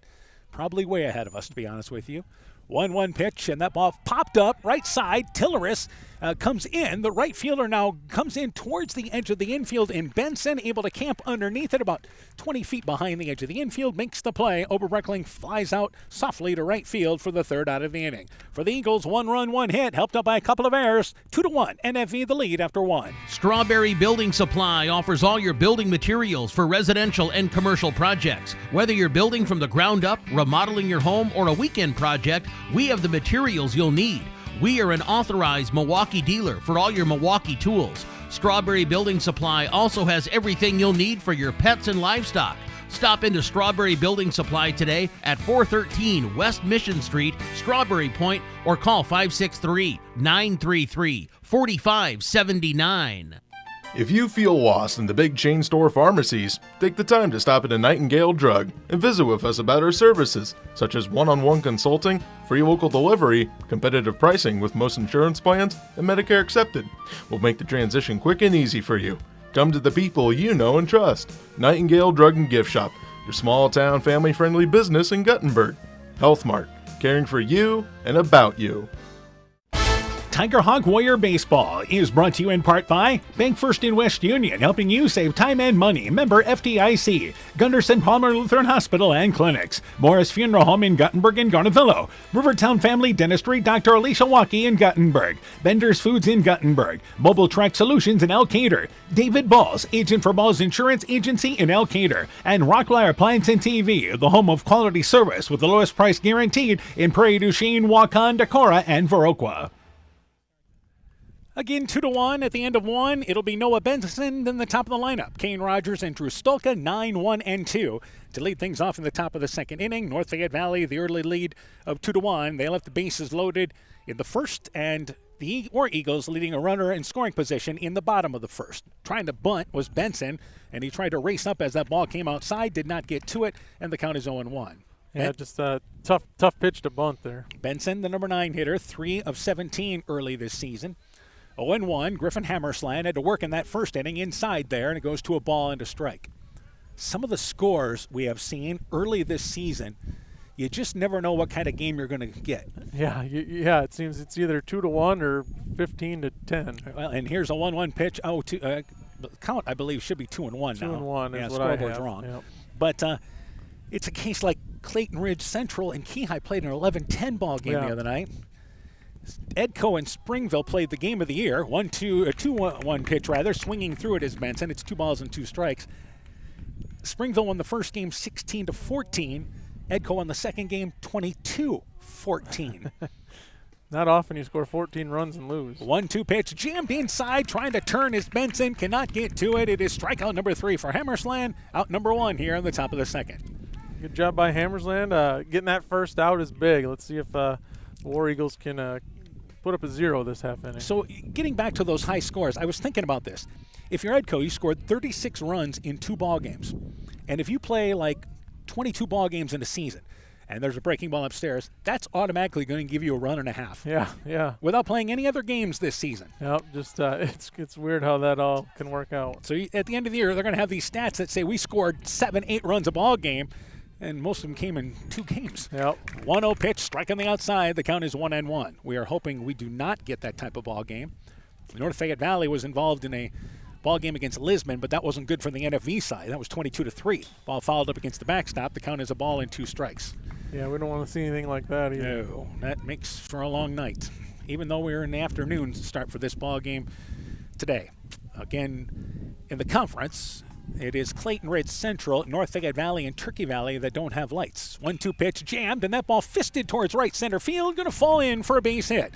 Rogers, who walked and scored in the first inning, just fought that pitch off, puts it into right center field. That is the 3rd hit of the ball game for the Tiger Hawks, a 1-out base runner here in the second. Yeah, good job by Rogers, just getting the lower part of the barrel, but the barrel on it, and getting a base hit. So Rogers stole a base. Figure he's going to be moving once again here as Hammersland will now go to the stretch. You mentioned 41 pitches for Griffin Hammersland. That already puts him in the availability location that he's not available for 2 days. Yeah. Pitch, and they try to pick off Rogers there, but the ball, a low throw, scoots by Hager. Standing up into second base is Rogers. That'll be an error on the throw. First War Eagle error, but Rogers doesn't have to worry about stealing second base. He's advanced on the air. So again, Drew Stolka singled, credited with an RBI his last at-bat, and also scored the second Tiger Hawk run. So the top 2 hitters have done their part for North Fayette Valley. Breaking a fastball upstairs, and the count is 1-0. We've got a chance for another RBI here. 1-0 here, top of the second inning. Again, 2-1 is our score. Softball game, just update you on that. 2-2 in the bottom of the second. 1-0 is the pitch, and that ball lined. Second baseman, the shortstop McGuinn, going to bounce right by him. Bobbled by Kregel in center field, but they'll hold Rogers at third base, holding him there. Stolka has his second hit. Back-to-back hits for North Fayette Valley. They've got runners on the corners with 1 out now here in the top of the second. Yeah, the top of the order really coming through for the Tiger Hawks here early. That ball looked like it hit towards the lip of the infield there and just kind of took off on McGuinn. I think so, yeah. Sometimes it can, get that forward kick off the lip. He was ranging perfectly for it there and maybe had a chance to get to it. Big lead at first base for Stolka, by the way, who also stole a base his last at-bat. He is often moving on the first pitch. Taking a called strike is Turner, and eating the ball behind the plate is Mast, and they'll let him go in standing up. It is not a stolen base there for Stolka. There was not a throw down. So some teams will fudge it as a stolen base. Yeah, we talk about stolen base numbers sometimes, and we don't know if they're entirely accurate sometimes. 0-1 pitch outside. The count is 1-1. Yeah, sometimes you look at the stats and you wonder, are they giving a steal of first base in their stats? 1-1 is now the count. 1-1 offering, that ball fouled back. It's a ball and 2 strikes. Curveball there from Turner to Turner. Turner, a strikeout victim. His last at-bat, he is 0 for 1. So still 1 out. 2 in scoring position here for the Tiger Hawks. Right-handed hitter, by the way, is Turner. We have not seen a left-handed hitter in this ballgame. Nothing for North Fayette Valley. A ball and 2 strikes. 1-2 pitch. That's fouled over the backstop. That's headed towards the softball crowd. So everybody ducks and it lands away from them, thankfully. Just missed a fan over there, I think. Yeah. And she was unaware that it just missed her. Again, the fans on both sides do a great job communicating to help each other out. Ball and 2 strikes. 1-2 pitch. Outside swing through it there is going to be Turner. The ball gets by the catcher, Mast. They'll have to record the strikeout there. And scoring from third is Rogers on the throw down. Mast threw it to first base, and Hager was on the orange part of the bag there. It was actually bumped into by Turner, but I don't think they're going to call it interference. I think they figure he had it anyway, and the home plate umpire gives a shake of the head there, no, to Coach Czar, who was maybe hoping for some interference, but the runner was in the baseline there. Right, yep. Asking for it, but I think he agreed ultimately with what the umpire decided. So it's the third run for North Fayette Valley. As waiting was Rogers on the throw, and the pitch outside there now to Zerbruggen, who singled his last at-bat. Stolka wisely advanced to third base as well. So Tiger Hawks just end up manufacturing themselves a run here on the throw down to first base. 0-1, and here the 0-1 pitch to Zerbruggen. High fly ball. This is to left field, giving chances Oberbreckling, and again he'll range towards left center field, able to get underneath it. Zerbruggen flies out to left field for what is the third out of the inning. So for North Fayette Valley, 1 run, 2 hits. They leave 1. We've played an inning and a half. It is 3-1, NFV in the lead. Getting to the age of 55 may have earned you wisdom, but Central State Bank thinks you should get something more, like a checking account that earns you interest. We believe you've earned the right to avoid fees for ATM and debit cards, wire transfers, cashier checks, and insufficient funds transfers. Call or visit Central State Bank today and ask about our Classic 55 checking. It's time you've got what you earned. Central State Bank, member FDIC. Mom, yeah, put that on my to-do list. There is more and more on my to-do list every day. I can hardly keep up, and I have to make sure everyone is paid. But who has time for the bills? You know who can help with that? Who? Elkader Tax and Bookkeeping. They not only do taxes, but specialize in bookkeeping services as well. Has your to-do list gotten too long? Want help? Give Elkader Tax and Bookkeeping a call at 563-245-2154. TNT Power Sports sells and services all makes and models of UTVs and ATVs. We have a nice selection of clean used units available along with new units. Contact Brian, Sawyer, or Tracy for your next UTV or ATV purchase. To keep your UTV or ATV in top-notch condition for work or play, schedule your service work with Brian or Nathan by calling 563-245-1100 or stop into TNT Power Sports north of Alcater on Highway 13 for all your sales or service work. Bottom of the second inning, Hammersland boys to lead things off. Owen Hammersland, then Griffin Hammersland and Colton Hager, the DH. That is 6, 7, and 8 in the Clayton Ridge Central lineup. Owen Hammersland is the third baseman. He is our first left-handed bat that we've seen in this ball game. And what's interesting about Hammersland, who by the way is 2 for 11 this season, left-handed bat, 1-0 pitch upstairs. The count goes to 2-0. McDermott in the second inning, but he shoots left-handed in basketball, but plays with the right hand as far as defensively. Throws right-handed. Yeah. Interesting. My son throws right-handed, bats left-handed. Yeah, which that's a little more common. Yeah. 2-0 pitch, bouncing ball, first baseman Tilleris stayed back on it, and it's going to eat him up. He missed it, did not get to it. That's an error for North Fayette Valley, their third error of the ball game early, and you've got the leadoff runner on with Owen Hammersland. Yeah, good job by Hammersland. Hit it hard, but if you're Tilleris, you got to make that play. At least knock it down. You'll have time to make the out. And the story for really many teams is it's the routine plays you have to make. Yeah, we're not asking you to make some diving catch where you run 50 yards, but if it's hit at you, you got to make that play. Yeah, and again, their three errors are what you would say relatively plays that should be made. Yep. Over at first base, Hammersland is back on the throw from McDermott. So again, North Fayette Valley coming into this ball game, 24 errors in 7 ball games. So you're averaging over 3 errors a ball game. That's something that's just going to cause you a nightmare all year. Yeah, for sure. And Owen Hammersland bluffs at first base, swinging through the pitch is Griffin Hammersland, and the count is 0-1. Owen Hammersland, we're talking about running again. He's 4 for 5 on the season. Griffin Hammersland is 5 of 15 batting-wise this year. So batting at a .333 clip, and just a sophomore in the number 7 spot in the lineup. And they go to first base, and leaning was Owen Hammersland, but the throw was to the glove side hand of Tilleris, which means they had to reach for it, then go back. And Owen Hammersland able to slide in safe, but it looked like they had thrown it at the right time. Yeah, if time that up just a little better, I think they get him. And Griffin Hammersland waits the pitch, and that bouncing ball, third baseman, it goes underneath the glove of Stolk, and that ball hit hard into left field.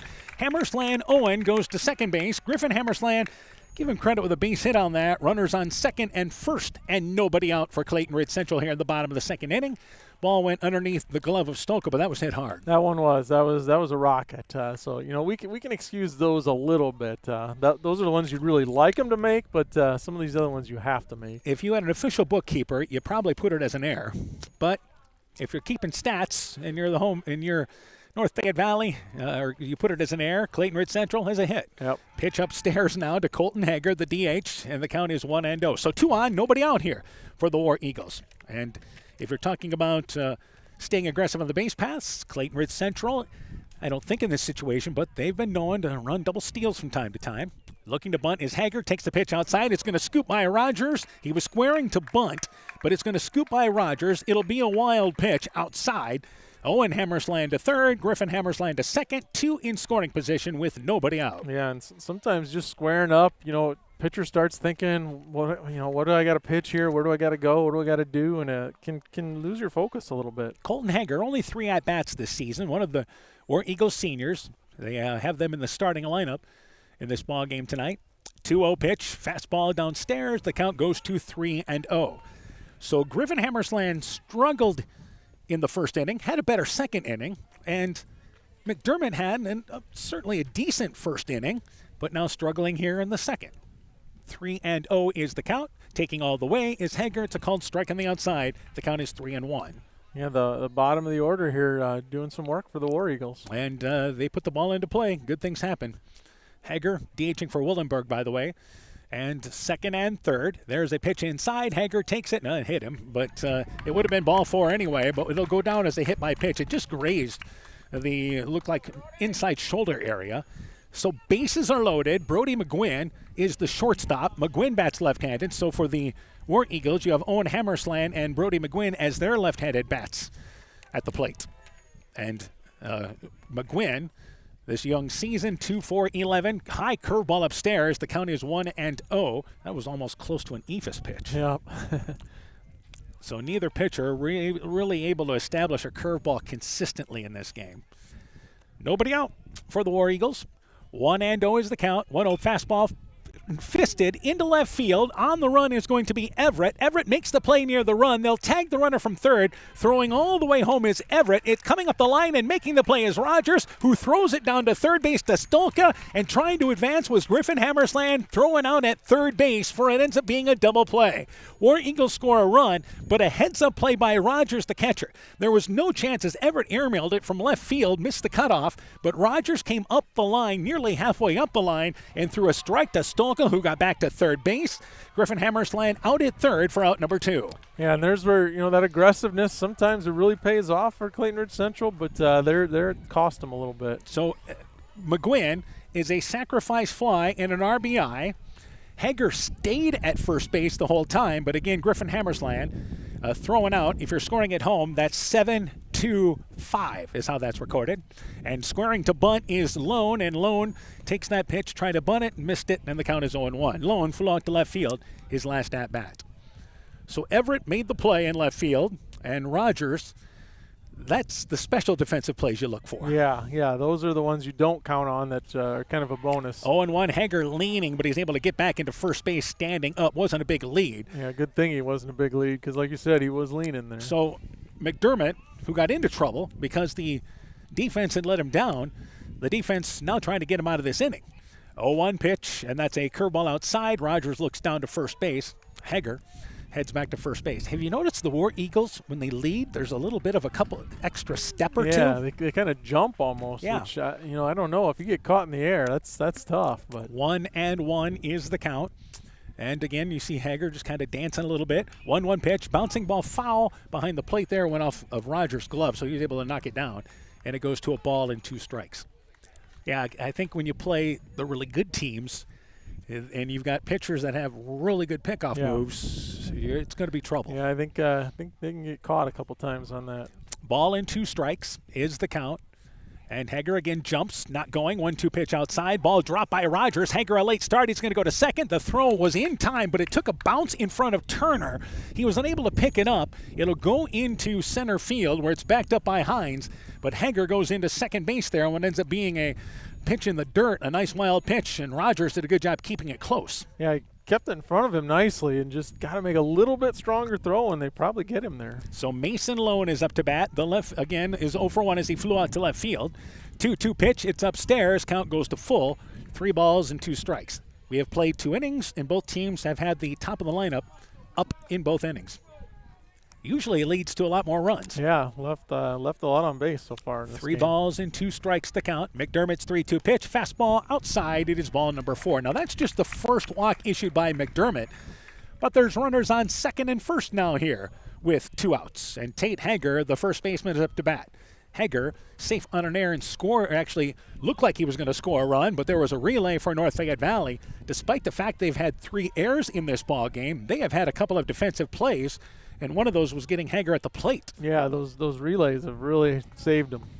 So 2 on, 2 outs. Pitch to Hager, bouncing ball, shortstop, knocked down there by the shortstop Zerbruggen, able to pick it up, throw it to first base. Good stretch there by Tilleris, and Hager out by a step at first base for the 3rd out of the inning. For the War Eagles, 1 run, 1 hit, helped by an error. They leave 2 on. We've played 2. 3-2, NFV the lead. NEAT is connecting more and more homes and businesses to reliable, fast broadband internet in Northeast Iowa. NEAT's fiber optic network has expanded and is now offering speeds up to 1 gig in and around Monona, Luena, St. Olaf, Farmersburg, Postville, and surrounding rural areas. NEAT Fiber provides high-quality internet, television, and telephone services at the speed of light. For more information on how to upgrade your speed and services, visit NEITEL.com or call today 877-638-2122. NEAT, connecting you now. Epic Wear. Get personalized clothing for your school, your team, family, friends, business, or any event.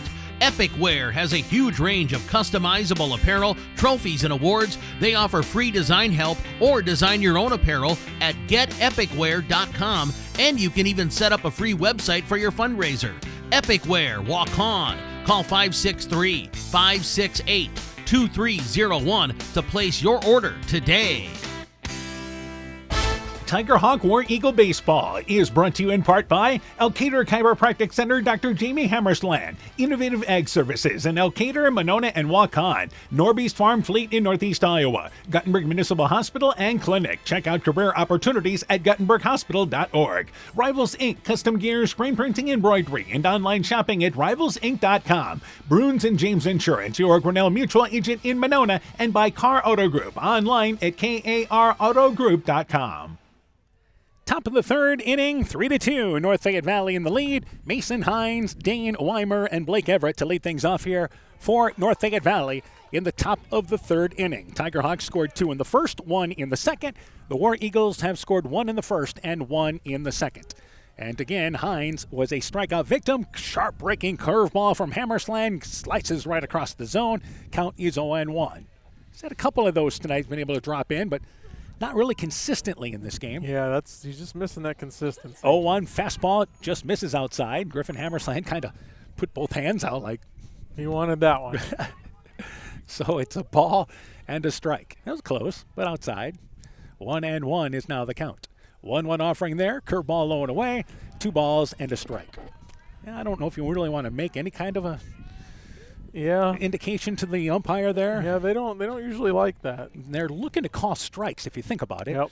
2-1 pitch, that's a called strike on the outside. 2 balls and 2 strikes. Near where that one pitch was, but I think that one was more of a strike. I think I agree. It's just a little bit more in the zone. So 2 balls and 2 strikes. And Griffin Hammersland's 2-2 pitch, it's upstairs inside. Count goes to 3 balls and 2 strikes. We mentioned schedule-wise for Clayton Ridge Central, they have South Wind tomorrow night.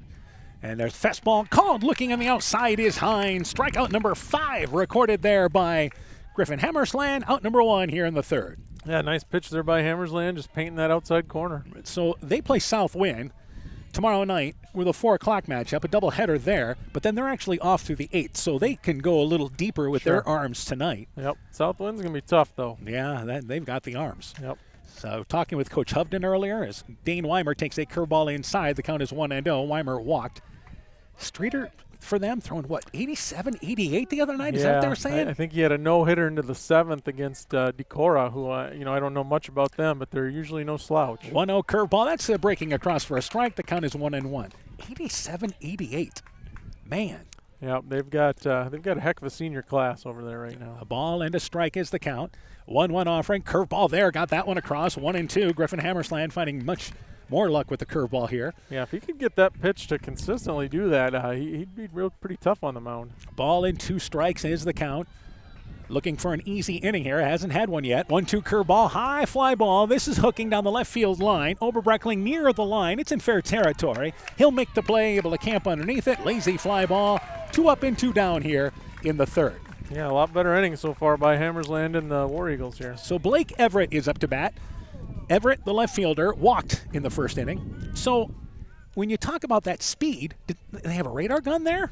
Yeah, maybe. Somebody? I don't know. Someone I haven't really seen that in high school. Yeah, no, I haven't either. Fastball there, fouled back by Everett. The count is 0-1. But, I don't know if Decorah maybe would have something. I'm not sure. It used to be a joke years ago that some team put aluminum foil around the baseball, and that's how they figured it out. Okay. Whatever works for you. Yeah. 0-1 rather, is the count to Everett. I think that'd be a little harder to throw. 0-1 pitch hits Everett in the back. So that's the first hit batter by, again, Griffin Hammersland, and a 2-out base runner for North Fayette Valley. Jamison Tilleris, the left fielder, is up to bat. Tilleris flew out to left field. But South Wind is in Class 1A this year. And Class 1A, baseball-wise, looks pretty good. I mean, Kehigh's only like 4-7 right now, and they're not bad. Yeah. Class 1A is going to be tough. But South Wind's got quite a squad. It'll be interesting to see how they do. Tilleris takes the first pitch, called strike on the outside. The count is 0-1. Yeah, North Lynn always has a really good program. Starmont's Starmont is receiving consideration to be ranked. Yeah. They're 8-3. 0-1 pitch. Tilleris swings through it, and the count goes to 0-2. But yeah, Starmont, they've got pitching. Yeah, And that's a big thing. Yep, and play pretty good defense. If they can get a little bit of batting, they're going to be tough. Now we had the opportunity to almost see them on Monday night. 0-2 pitch, Tiller's bouncing ball. One hops the second baseman, Lone. The runner was off and going, but Lone able to field the ball fine, throws it over to the first baseman, Hager, and that does it for NFV in the top of the third. So no runs, no hits. They leave one. We go to the bottom of the third. 2-1, NFV in the lead. People's State Bank is a locally owned and managed bank with convenient locations in southwest Wisconsin and northeast Iowa. If you're looking for a place where you're more than just a number, but still have access to convenient technology and low fees, People's State Bank is it. As a community bank, they're proud to support many of the local charities, county fairs, community events, and more. When you become a part of People's State Bank, you can be confident that you're standing with a good cause. People's State Bank, member FDIC. Scooter's Coffee in Manchester offers a variety of coffees, smoothies, blenders, and breakfast food products served all day long. Scooter's Coffee offers fast and friendly service, too.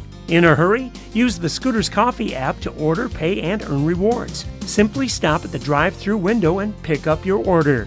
Scooter's Coffee is open Monday through Saturday, 5:30 a.m. till 8 p.m. and Sunday, 6 a.m. till 8 p.m. We look forward to seeing you at Scooter's Coffee in Manchester. Northern Country Co-op and Viafield are now Nexus Cooperative, your full-service ag partner supplying all your agronomy, energy, feed, grain, and lumber needs. Our highly knowledgeable and experienced team utilizes the latest technology in feed manufacturing, agronomy services, precision ag, plant and animal nutrition, energy products, and grain marketing to keep our customers ahead of the rest. Stop in today at any of our 26 locations across northern Iowa and southern Minnesota, or visit us online at nexus.coop. Bottom of the third inning, it is 3-2. North Fayette Valley leading Clayton Red Central. War Eagles will send up 3, 4, and 5 in their lineup.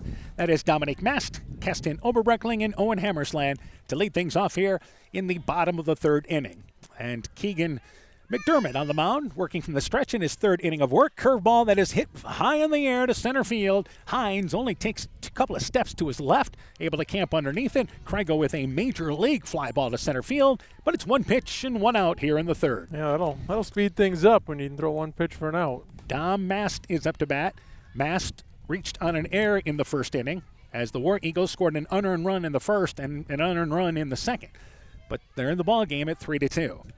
Mast, senior catcher for the War Eagles, takes a curveball there, swings right through it, and the count is 0-1. So McDermott, just like Hammersland, seems to be getting better with the curveball as the game goes on. Yeah, and sometimes it does take you a little bit to figure that break off. 0-1 curveball popped up. This is in the infield. The pitcher, McDermott, calls for it, moves out of the circle, heads towards the first base side of the mound, and Mast pops up high back to the mound. 2 up and 2 down here in the third. Yeah, and 3 pitches, so it could shaping up to be a quick half inning here. Keston Oberbreckling is up to bat with 2 outs. Oberbreckling flew out to right field. Yeah, tonight, ball gets in the air there. It's going to hang. Mm-hmm. And it'll be more of a challenge for the fielders. That ball slicing down the right field line, foul to play. The count is 0-1. Yeah, the outfielders have done a pretty good job tracking these down. And a night like tonight, not playing exceptionally deep. Yep. I mean, it helps. Yeah, it's just going to be tough to get anything over the heads in this ball game tonight. As you look at the flag in the cemetery and blowing straight in from left field. 0-1 pitch, curveball outside, goes to a ball and a strike. We'll keep an eye on the pitch count for both these pitchers. And so far for Griffin Hammersland. Yeah, he's at 86 pitches already. Wow. Yeah. A 1-1 pitch upstairs, 2 balls and a strike. That first inning, he threw 43 pitches, so that just kind of doomed him. Ball and a strike, evened up, so he may only have another inning in him. Yeah, possibly. Depending on how it goes. Yeah. A ball and 2 strikes is the count. The 1-2 offering inside, turning away from that is going to be the hitter once again in Oberbreckling, and the count is 2 balls and 2 strikes. Yeah, he's done a much better job in the second and third, but just put himself behind the 8 ball in that first inning. Now, as far as McDermott pitch-wise?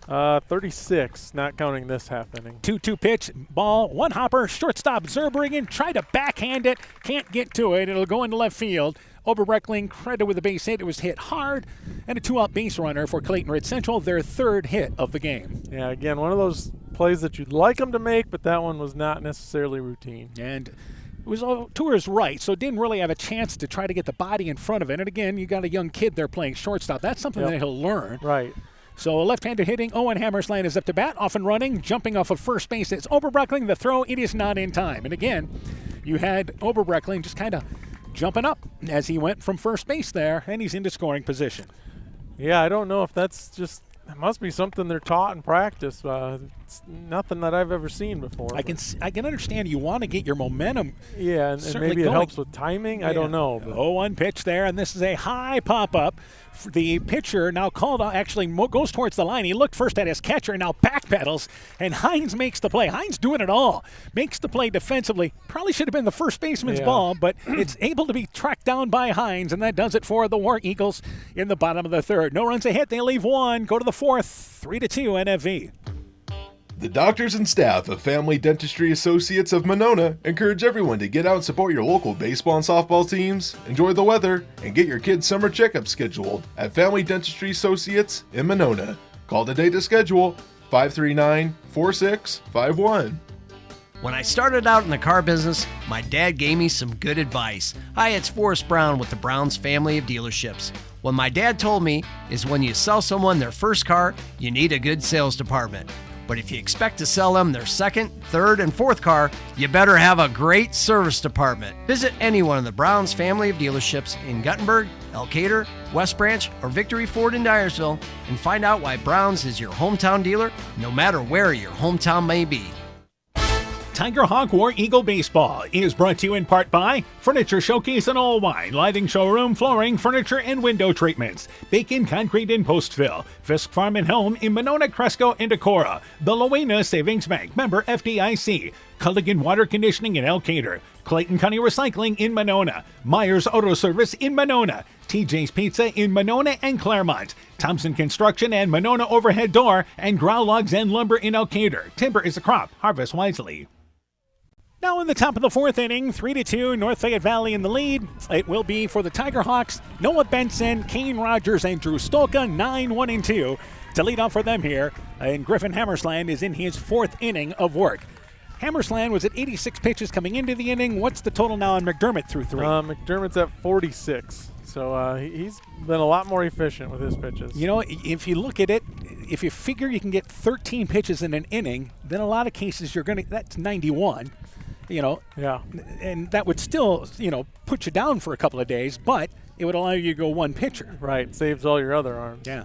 So up to bat once again is Benson, who was a strikeout victim. His last at-bat squares the bunt, lays it perfectly up the third base line. Mast fielding it, the throw to first, it is not in time. Easily beating out was Benson, who laid down a beauty of a bunt just up the third base line. Yeah, you couldn't have placed that in a better spot, I don't think.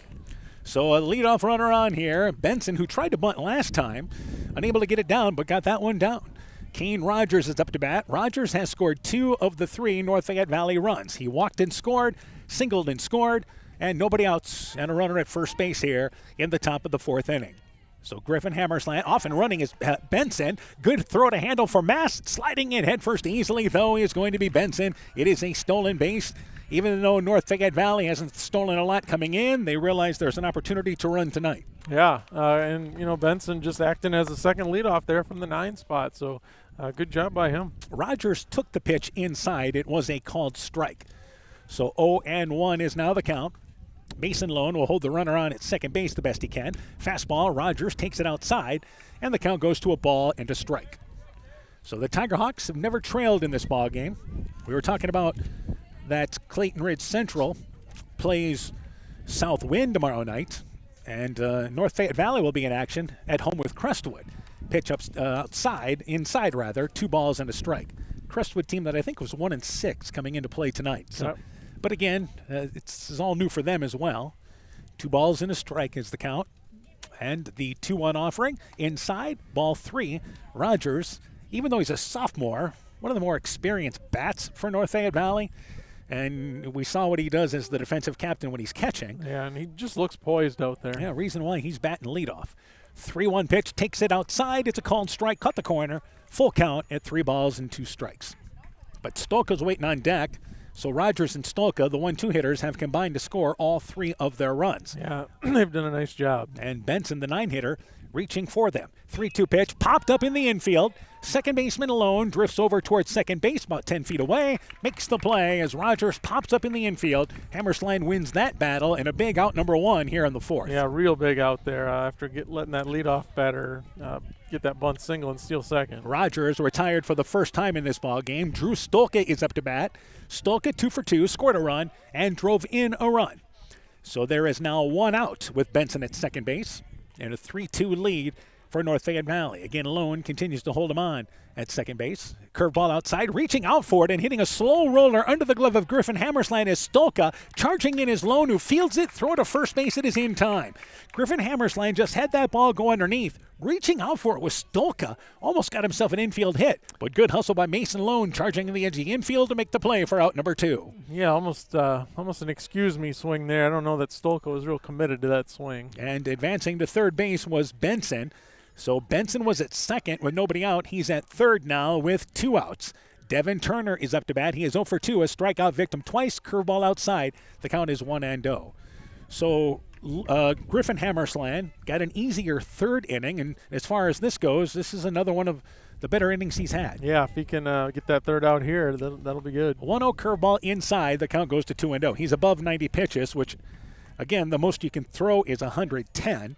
You can face the batter if you're at 110. The batter you're facing, you can finish that. But that's 4 days of rest. Yep. 2-0 pitch. Turner swings right through it.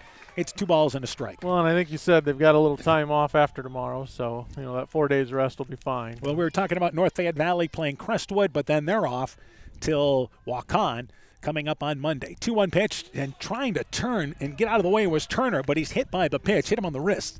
He's all right as he makes his way. It was a curveball, slow pitch. Runners on the corners now. Second batter that Griffin Hammerstein has hit. And Josiah Zerbriggen, the cleanup hitter, up to bat with 2 outs and 2 on. Runners on the corners for the Tiger Hawks. Zerbriggen singled in the first, flew out to left field in the second.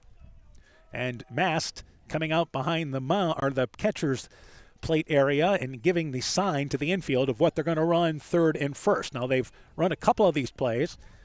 The first time they threw it to the edge of the infield with the second baseman charging in. The second time, Mass just held the ball behind the plate. Interesting to see how teams kind of handle these situations. Yeah, everyone does it a little differently. Josiah Zerbriggen lines that ball into center field. It's a base hit on the first pitch. Krangle gets it on the second hop. Scoring from third is going to be Benson. Josiah Zerbriggen, second hit, base hit, and an RBI. And the Tiger Hawks lead now 4-2. Yeah, big hit there for Zerbriggen, driving in that run with 2 outs. And that will bring up Mason Hines, the center fielder. Again, Zerbriggen just coming back for a couple of games here. This is, as we mentioned, his 4th game back for North Fayette Valley, and put him right in the cleanup spot in the lineup. And remember, he's just a sophomore. Yeah, and I'm sure he's got good baseball knowledge. His dad coached for a while. Yep, at Postville, matter of fact. And pitch is outside to Mason Hines. Hines a strikeout victim twice. So the Tiger Hawks get a 2-out hit and add another run. Squaring to bunt is Hines, takes it inside, and the count is 2-0. So now the question is, can Hammerstein get through this inning pitch-wise? We were thinking maybe he could get an extra inning, but now we just want him to get through this one. 2-0 count, and swinging through it is Hines. It's 2 balls and a strike. So he's closing in on that, pitch count-wise. 2 balls and a strike. Either way, he can finish this hitter here, and they'd like him to finish the inning. And if he gets him through 4, he has fought hard in this ball game. 2-1 count, and it's a pass pitch that's high and outside. Count goes to 3-1. So 3 balls and a strike. Middle of the lineup for North Fayette Valley. 5 spot in the lineup. I think Coach Czar would love to have Griffin Hammerstein get him through this inning. Yeah. 3-1 pitch, and taking it high for ball number 4 is going to be Hines. So the base is loaded. This is the second time that's happened in this ball game. Even though it is the 4th walk issued by Griffin Hammerstein, it is only the first walk he's issued since the first inning. And because of that, they're going to have to make a pitching change. Yep. So Griffin Hammerstein went 3 2/3 innings. He leaves with the bases loaded. Tiger Hawks lead 4-2 rather. We'll tell you about that pitching change when we return. Looking for a fun summer activity? The Clayton County Farm Bureau Beef Passport encourages you to travel around the county, try delicious beef specials, and support local businesses and beef producers along the way. Visit places like the St. Olaf Tavern, Bill's Boat Landing, Stadium Bar and Grill, and more now through August 31st. Collect stamps for prize entries with either a paper or digital passport, and this year every stamp counts because there's no minimum required. At Freedom Bank, we're proud to cheer on the hometown athletes who give it their all. You'll see us in the stands, on the sidelines, and throughout our communities, supporting the players, coaches, and families who make Northeast Iowa a great place to call home. Whether it's on the field or in your financial life, we're here to help you reach your goals. Visit us in Elkader, Monona, Postville, or Waukon and experience the difference of a 100% employee-owned community bank. Freedom Bank. We empower success. The Woodland Eye Clinic in Elkader and West Union are proud sponsors of high school sports. We are committed to bringing our patients the highest level of total eye care with detailed one-on-one attention. Our offices offer the newest technology and equipment with a professional team of experienced staff that is committed to you. Call us today for your next total eye care appointment. The Woodland Eye Clinic in Elkader and West Union supports all of our local athletes taking the field or court this season. So a pitching change for Clayton Ridge Central. It will be Tate Hager coming in from first base. So that brings Brock Dudley into the ballgame at first base, the left-handed glove at first base. Meanwhile, it will be Griffin Hammersland apparently going to right field where he will replace Colton Willenberg. So in effect, it is entering in the lineup. You have Dudley entering in the lineup basically for Willenberg, who's being DH'd for. Sure, yep. So Hammersland goes to right field. For Griffin Hammersland, 3 2/3 innings. He gave up 5 hits, 4 runs, is responsible for all 3 runners on the base pass, walked 4, and struck out 5. And as far as pitch count-wise in this ball game, he had to work in this game tonight. Yeah, I believe he's at 104 is what he finished with, I believe. And now you're concerned of getting out of this inning without any more damage. Right. To get 2 outs so you can do it yet. So that brings up again Dane Weimer. Weimer walked and flew out to left field. This is the second time in the ball game the Tiger Hawks have had the bases loaded. And Tate Hager is on the mound for the War Eagles. This will be his first appearance of the season, by the way. So he works from the stretch. Welcome to the new season. Here's the bases loaded. Fastball upstairs, goes by the catcher Mass. Running from third is going to be Turner. It's a wild pitch. Turner scores standing up, though Hager caught the throw on the plate, reached up high for it, couldn't bring it down. But Turner advances on a wild pitch, and it's 5-2 North Fayette Valley in the lead.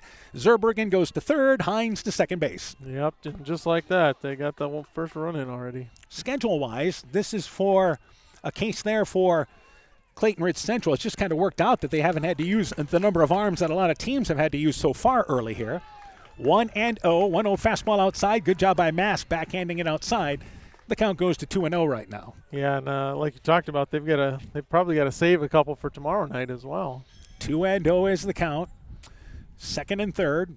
So again, 2 runs on the board. Fastball, nice pitch there by Hager, and the count goes to 2 balls and a strike. Hager is a sophomore in this ball game.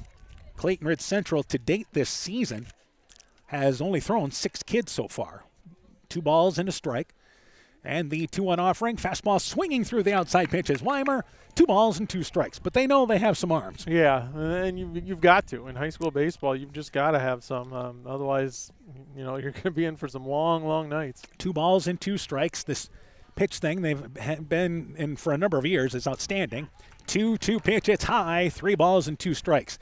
Really forcing teams to utilize their arms. Some of the bigger schools only have guys that throw like 2 or 3 innings. Sure. Yeah, you got to be a little creative sometimes. Yeah, especially you see that when you get to the state tournament a lot of times. 3-2 pitch, fastball in the dirt. Nice job by Mass stopping it, but it is a walk to Weimer, and the bases loaded again for North Fayette Valley. Blake Everett is up to bat now. Everett yet to have an official at bat. Walked and drove in a run in the first inning and also hit by a pitch. So this is the number 7 spot in the lineup. Again, the bases are loaded for North Fayette Valley. Leading 5-2 with 2 on the board. Fastball inside, called strike, and the count is 0-1. So you have third base, Zerbergen, Hines at second, Weimer over at first base. None of the runners being held with 2 outs. 0-1 is the count. And the 0-1 offering is a curveball outside. It goes to a ball and a strike. So evened up at a ball and a strike. Yeah, I think Clayton Ridge Central is feeling pretty good when they got Rogers and Stolk out back-to-back, but just haven't been able to get that third out. Yeah, all this with 2 outs, basically. 1-1 pitch inside. Count goes to 2-1. Hager, a lanky pitcher on the mound. What's different, though, is you see how he kind of drifts towards the first base side delivering? Yeah, a little instead different. of straight through. 2 balls and a strike, 2-1 offering. There's a good form there. It's called strike, and it goes to 2 balls and 2 strikes. But again, first appearance of the season, so he's working on some things. Yep, for sure. 2 balls and 2 strikes. Pitch away from getting out of this without any more damage. And the base is loaded. 2-2 pitch, delivering there a fastball outside, called strike 3. Everett caught looking. It is the first strikeout recorded by Hager, and the Tiger Hawks leave the bases loaded for the second time in this game. But they score 2 runs in the inning. They do it helped out by 2 hits, but they leave 3. We go to the bottom of the 4th inning. Halfway through this one, perhaps it is 5-2, North Fayette Valley in the lead. Hey, Justin Birdnow here from Birdnow Chevrolet in Monona. I want to take a moment to wish all the local athletes good luck during their game.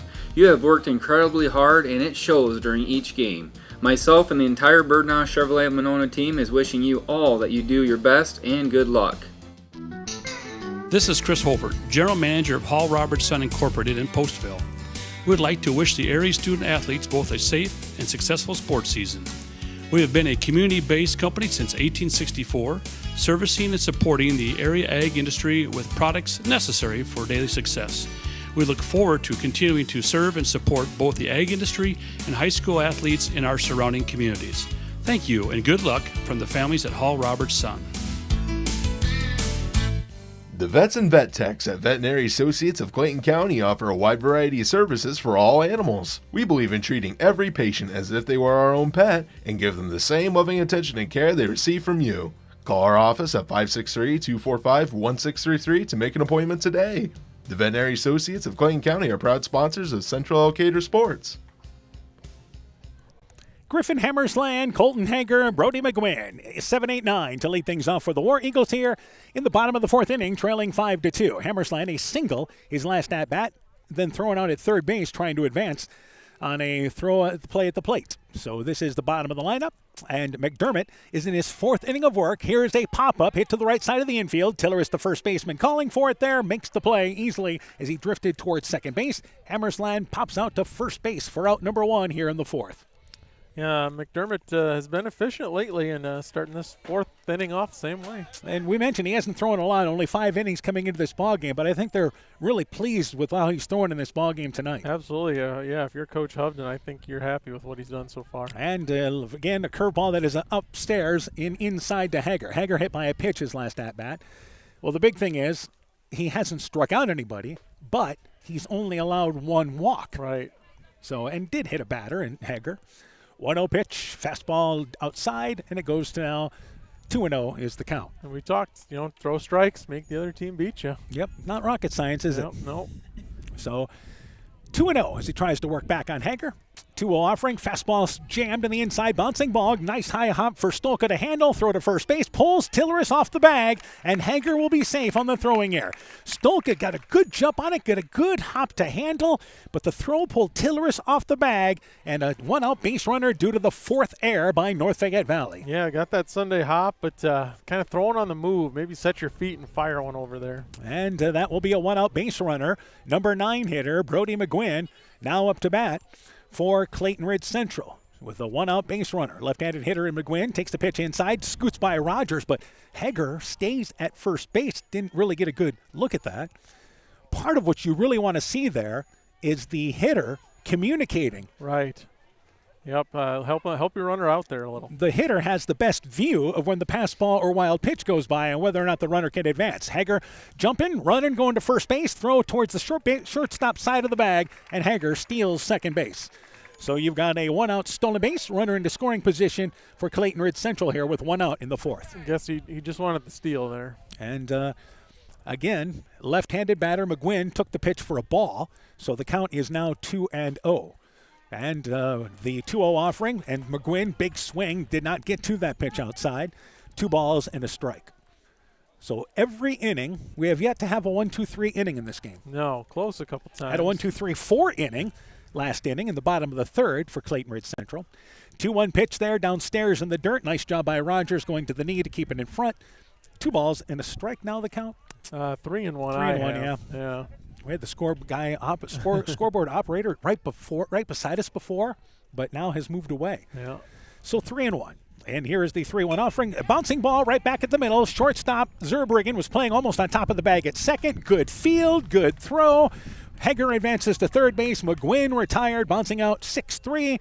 And that's the second out here in the bottom of the fourth inning. Zurbriggen was holding the runner on, so he was right there anyway. Yeah, worked out perfectly for North Fayette Valley. There's hit right to Zurbriggen. Top of the lineup now up to bat for Clayton Ridge Central in Mason Lone. Lone is 0 for 1, flew out to left field and walked back in the second inning. Hager is at third base. War Eagles trying to manufacture, get that 2-out base hit if they can. Curveball, actually fastball upstairs to Lone is high. Count goes to 1-0. War Eagles scored a run in the first, run in the second inning, had a runner in scoring position in the third, and now a runner in scoring position here in the fourth. 1-0 pitch and a curveball, slow bender called strike as Kane Rogers able to kind of backhand that one, caught the outside corner, and the count goes to 1-1. Yeah, they've had opportunities every half inning here. Softball update, they're in the top of the fifth inning, 4-4. Good ball game going on behind us with Southwind and Clayton Ridge. Curveball swinging through the outside pitches Lone. That's a couple of nice pitches to the outside there by McDermott. And ahead on the count at a ball and 2 strikes. Yeah, that one started over the plate and then just broke away from him. So trying to get out of the inning, McDermott here without any damage. 0-2 pitch, curveball outside, scoots by Rogers. Hager stays at third base there, and Rogers made his way up towards the third base line. Hager had a good look at that there, and Coach Czar right there as well, but there was no sign he was going to try to go. No, and good hop there by Rogers. He really got on top of that thing quick. And that kind of made things a little more of a challenge. So perhaps a good read. 1-2 pitch there. Fastball hit towards right field, towards the alley in right field. That ball going to fall in for a 2-out base hit for Lone. It is the 4th single of the ball game, but a base hit for Mason Lone and an RBI, and the War Eagles back within 5-3. Yeah, good job by Lone going with that pitch and slapping it into right field. Kind of playing him down the right field line a little bit over there. So Tate Hager now up to bat, who's now the pitcher in this ball game. Hager is 0 for 2, safe on an error and scored, and also bounced out to short. So the War Eagles getting that 2-out base hit. The War Eagles, coming into this inning, had stranded 4. North Fayette Valley has stranded already in this ball game 8. Off and running, and by the way, Lone, good throw from Rogers. Not in time, though. Scoots by the second baseman Turner. Lone had a great jump, another stolen base, and a runner in scoring position once again for Clayton Ridge Central. Yeah, just too much speed from Lone there. And again, the Tigerhawks have left 8 in the first 4 innings. Wow. 1-0 pitch, fastball, and that ball's lined into left field. Everett able to go back, drift back a couple of steps, get underneath it, catches it for the 3rd out of the inning. Hager hit it hard, but right at the left fielder Everett, and that does it for the War Eagles. A run, a hit, helped out by an error. They leave 1. We go to the top of the 5th, and it's 5-2, NFV in the lead. Hey sports fans, take a time out to call Garms Financial Services for all your insurance needs. Whether you need auto, home, farm, health, crop, or business insurance, Garms Financial Services and Grinnell Mutual has you covered. You'll receive quality protection, expert advice, and local friendly service. Owner Brian Bugenhagen, along with his staff, look forward to serving all your insurance needs. Call them today for a free competitive quote. Garms Financial Services, located in Elkader and now also in Monona, your trusted choice agency. Looking for the best suppressors with seamless service? Interested in helping protect your hearing or have questions on the NFA process? Head to Stronghold Corp, your one-stop shop for premium suppressors and unbeatable expertise. Whether you're a seasoned shooter or first-time buyer, we can get the best brands and latest models to fit your needs. Enjoy hassle-free eForms electronic fingerprint processing with our state-of-the-art Cerberus live scan system. Contact us today by heading to stronghold-corp.com for more information. Stronghold Corp, where silence meets precision. Tiger Hawk War Eagle Baseball is brought to you in part by Furniture Showcase and All Wine, lighting showroom, flooring, furniture, and window treatments. Bacon Concrete in Postville, Fisk Farm and Home in Monona, Cresco, and Decorah. The Loena Savings Bank, member FDIC. Culligan Water Conditioning in Elkader. Clayton County Recycling in Monona. Myers Auto Service in Monona. TJ's Pizza in Monona and Claremont. Thompson Construction and Monona Overhead Door. And Grow Logs and Lumber in Elkader. Timber is a crop. Harvest wisely. Top of the 5th inning, 5-3 our score. North Fayette Valley in the lead for the Tiger Hawks. They'll send up 7, 8, 9. Blake Everett, Jamison Tilleris, and Noah Benson. And Tate Hager is in his 2nd inning of work for the War Eagles. as he came in to get him out of the top of the fourth inning. That closed the book on Griffin Hammersland, who went 3 2/3 innings, 5 hits, 5 runs, walked 4, and struck out 5. And after a walk given up by Hager, he was able to record a strikeout, and that's how things ended. So Everett to lead things off here for North Fayette Valley. And here we are, top of the 5th inning, finally moving along in this ball game. Been lots of opportunities. Curveball, that ball's lined to the third baseman. Owen Hammersland reaching over to his left, able to pick it up there before it hits the dirt. Nice job there by Owen Hammersland, defending the corner well, and it's out number 1. Looked like that ball originally was going to head to left field. Yeah, nice play there by Hammersland. Got a good jump on it and snagged it right out of the air. So that's the leadoff hitter retired, and Jamison Tilleris up to bat. Tilleris is 0 for 2 in this ball game. Everett, by the way, I think that was Tilleris. Yeah, I think you're right. I think this is Ben. Yep, this is Benson. Everett made the last out of the inning, didn't he? Yep. So Tilleris lined out between short and third. Glad we're marking our score sheet right. It's our first game, too, by the way. Yep. Noah Benson, by the way, is up to bat now. Benson, the number 9 hitter. Benson is 1 for 2. And he struck out in the second and singled and scored in the 4th inning. So Tilleris has hit the ball 3 times, and it looked like that ball was going to head towards left field. 2-0 pitch, fastball high to Benson. Count goes to 3-0. Yeah, got to throw strikes to the 9 hitter here. Yep, bottom of the lineup. You would think you'd see a heavy dose of fastballs in that situation. 3-0 is the count, so taking all the way the number 9 hitter and taking this for a strike there is Benson. Benson had that bunt single, his last at-bat, a beauty of a bunt. That was back in inning number 4, as a matter of fact, just last inning. Led things off. Fists that ball towards the right field line. That'll make it out of play. Good chase there by Dudley, but that'll make it out of play down the line. Full count as Hager tries to work his way back. Yep, nice job by Benson fighting that off, but we got a full count now. Even full count with 1 out. War Eagles trying to get their first 1-2-3 inning of the game. Neither team has had that shutdown inning defensively. Everybody has scored every inning except for the third. 3-2 pitch, called strike 3 on the outside. Benson thought it was going to be ball number 4. Second strikeout recorded there by Hager, and it's out number 2 here in the top of the 5th inning. Yeah, I think if it's that close, you got to protect. You got to swing the bat there. Kane Rogers, top of the lineup up to bat. Rogers 1 for 2, walked and scored, singled and scored, and popped out to first base. So 2 quick outs in the top of the 5th inning. Hager delivers a curveball, popped up. That'll make it out of play, and that's headed towards a softball field, and this is trouble. That ball's going to land on the softball field. The good news is they were in between innings, so they didn't have to stop play. But it's always a problem. Yeah, nice play by the South Winneshiek first baseman over there. 0-1 is the count. 0-1 curveball, and as a matter of fact, Mass just let it go. I got no chance to go up and get that one. No runners on. Save your legs. Yeah. 1-1 is the count. He just kind of turned, and the umpire went back to get it for him. Make him do the work. 1-1 is the count. 1-1 fastball slicing down the right field line. Should make it out of play as Griffin Hammersland gives chase towards the area of the field that we just can't see, but it'll make it out of play. They got a big shed down that area in the dugout, so as we see a Clayton Ridge Central sub from the bench heading on down to get it, we know it made it out of play. A ball and 2 strikes. And Tate Hager, second inning of work once again. And Kane Rogers, with 3 of the 5 runs scored by Rogers and Stolka, the 1-2 hitters. Curveball outside, 2 balls and 2 strikes were evened up. Yeah, I think Hager looks a little bit more comfortable this inning than he did last inning, too. Just a sophomore. Yeah. Again, the War Eagles, they know they have plenty of arms, so they're still trying to settle in. 2-2 pitch inside, count goes to full.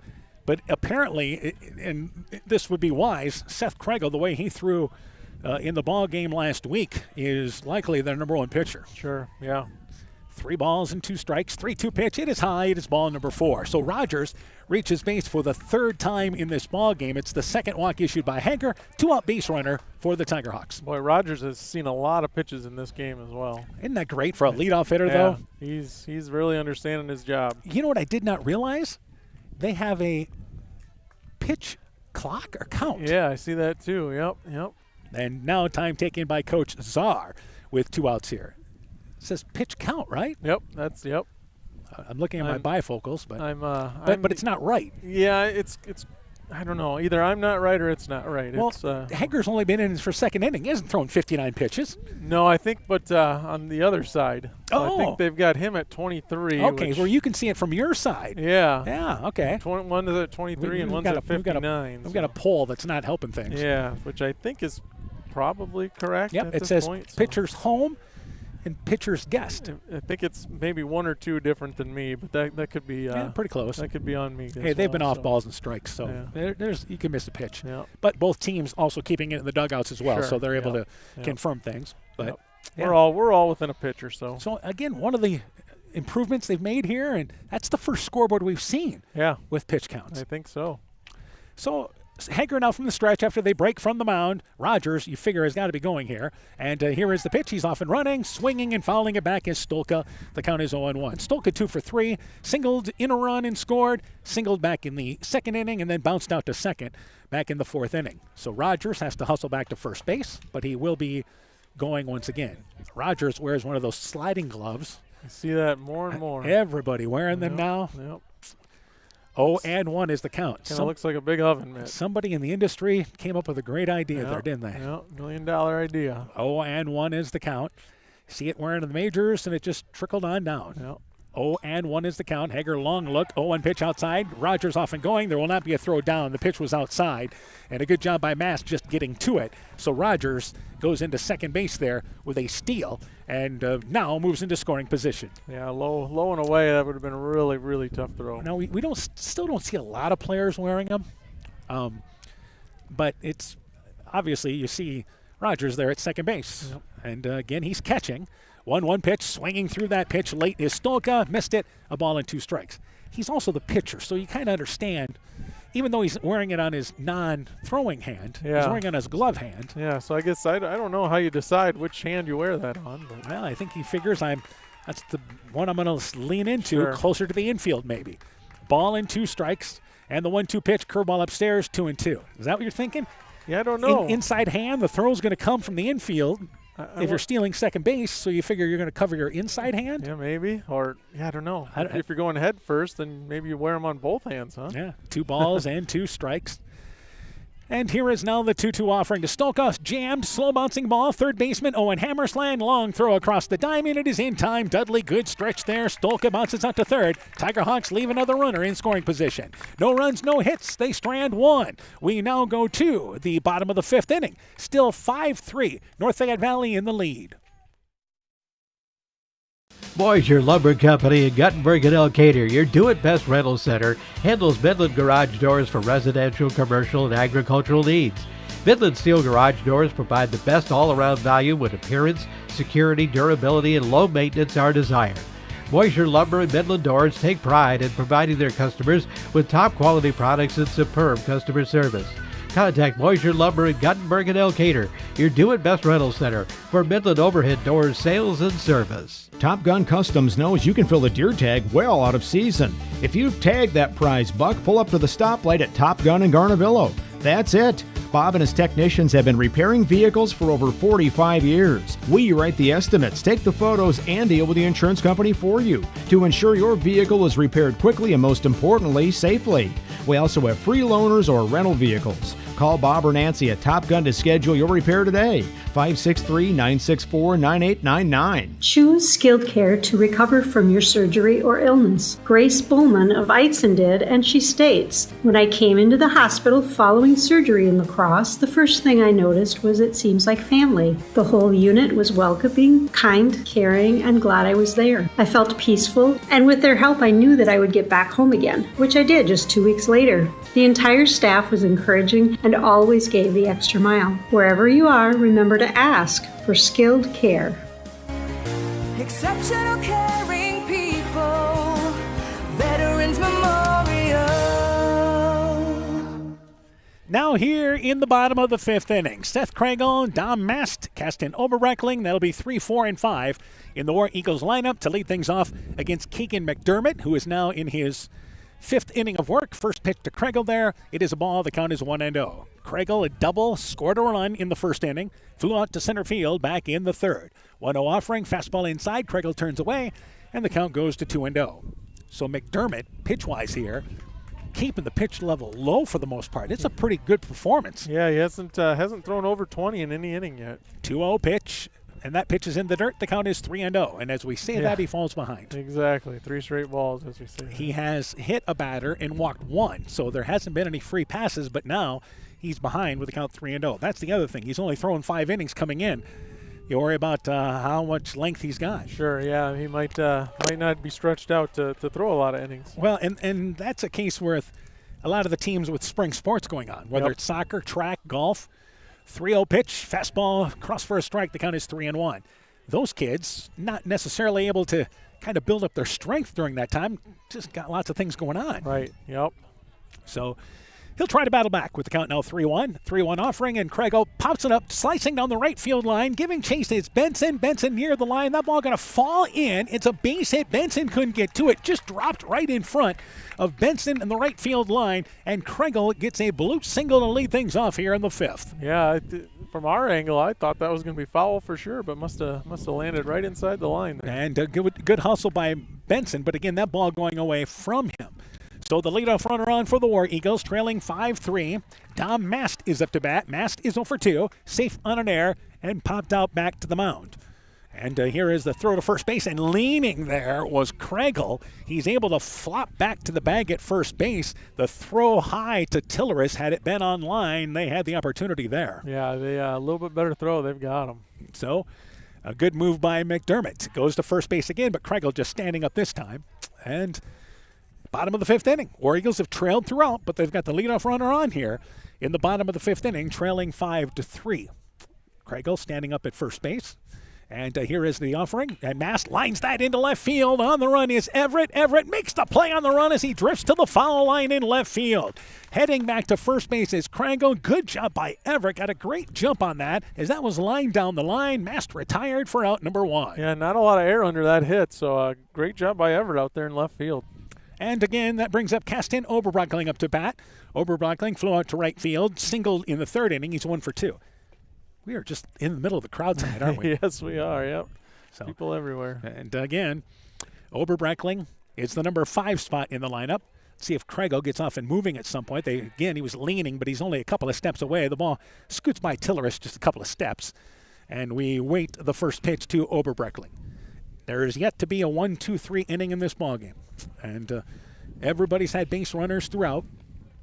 War Eagles are on their 2nd pitcher, McDermott, working to at least get through 5, and that ball's lined into center field. Hines on the run, able to make the play as he drifted over a couple of steps to the left. He'll run it back into the infield. Craigle was only a step away from first base. War Eagles have lined out the last couple of batters, but into center field, the 2nd lineout recorded. Yeah, they've hit the ball hard a couple times here, but just right at outfielders. And especially, you had the part of the lineup, 3, 4, and 5, where you wanted to have that opportunity to score some runs. Yeah, you'd think that was kind of your time. You got the leadoff guy on, just haven't been able to move him Owen over. Hammersland is up to bat, and off and running is Craigle. High pitch for, again, the handle for Rogers. The throw to second base, throwing down there. Turner applies the tag, and Craigle throwing out, trying to steal. Rogers got a good pitch to handle, threw a dart to second base, and the War Eagles, as it turns out, they're retired 1-2-3 in this inning. No runs a hit. They leave nobody. We go to the 6th.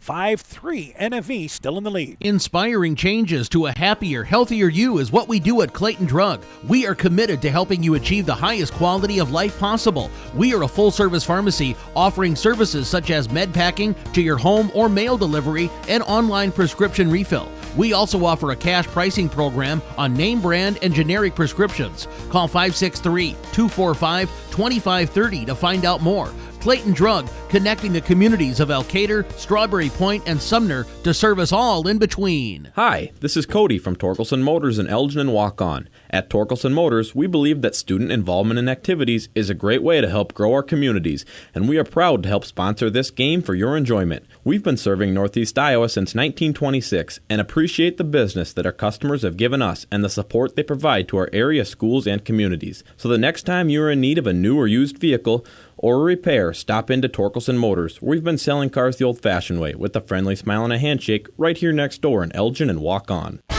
Tiger Hawk Warrior Baseball is brought to you in part by Bank First in West Union, helping you save time and money. Member FDIC, Gunderson Palmer Lutheran Hospital and Clinics, Morris Funeral Home in Gothenburg and Garnavillo, Rivertown Family Dentistry, Dr. Alicia Waukee in Gothenburg, Bender's Foods in Gothenburg, Mobile Track Solutions in Elkader, David Balls, agent for Balls Insurance Agency in Elkader, and Rockwire Appliance and TV, the home of quality service with the lowest price guaranteed in Prairie du Chien, Waukon, Decorah, and Viroqua.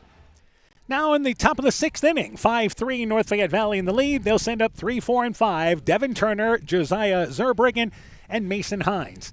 North Fayette Valley, 5 runs in this ball game. They have 4 hits in this game. Clayton Ridge Central, 3 runs. They have 5 hits in the game. And North Fayette Valley has committed 4 errors in this ball game. I don't think the War Eagles, they haven't committed an error yet, have they? I don't believe so. So Devin Turner is 0 for 2. Struck out twice, hit by a pitch. Tate Hager in his 3rd inning of relief, pitch outside and low. The count is 1-0. JV kids starting to warm up.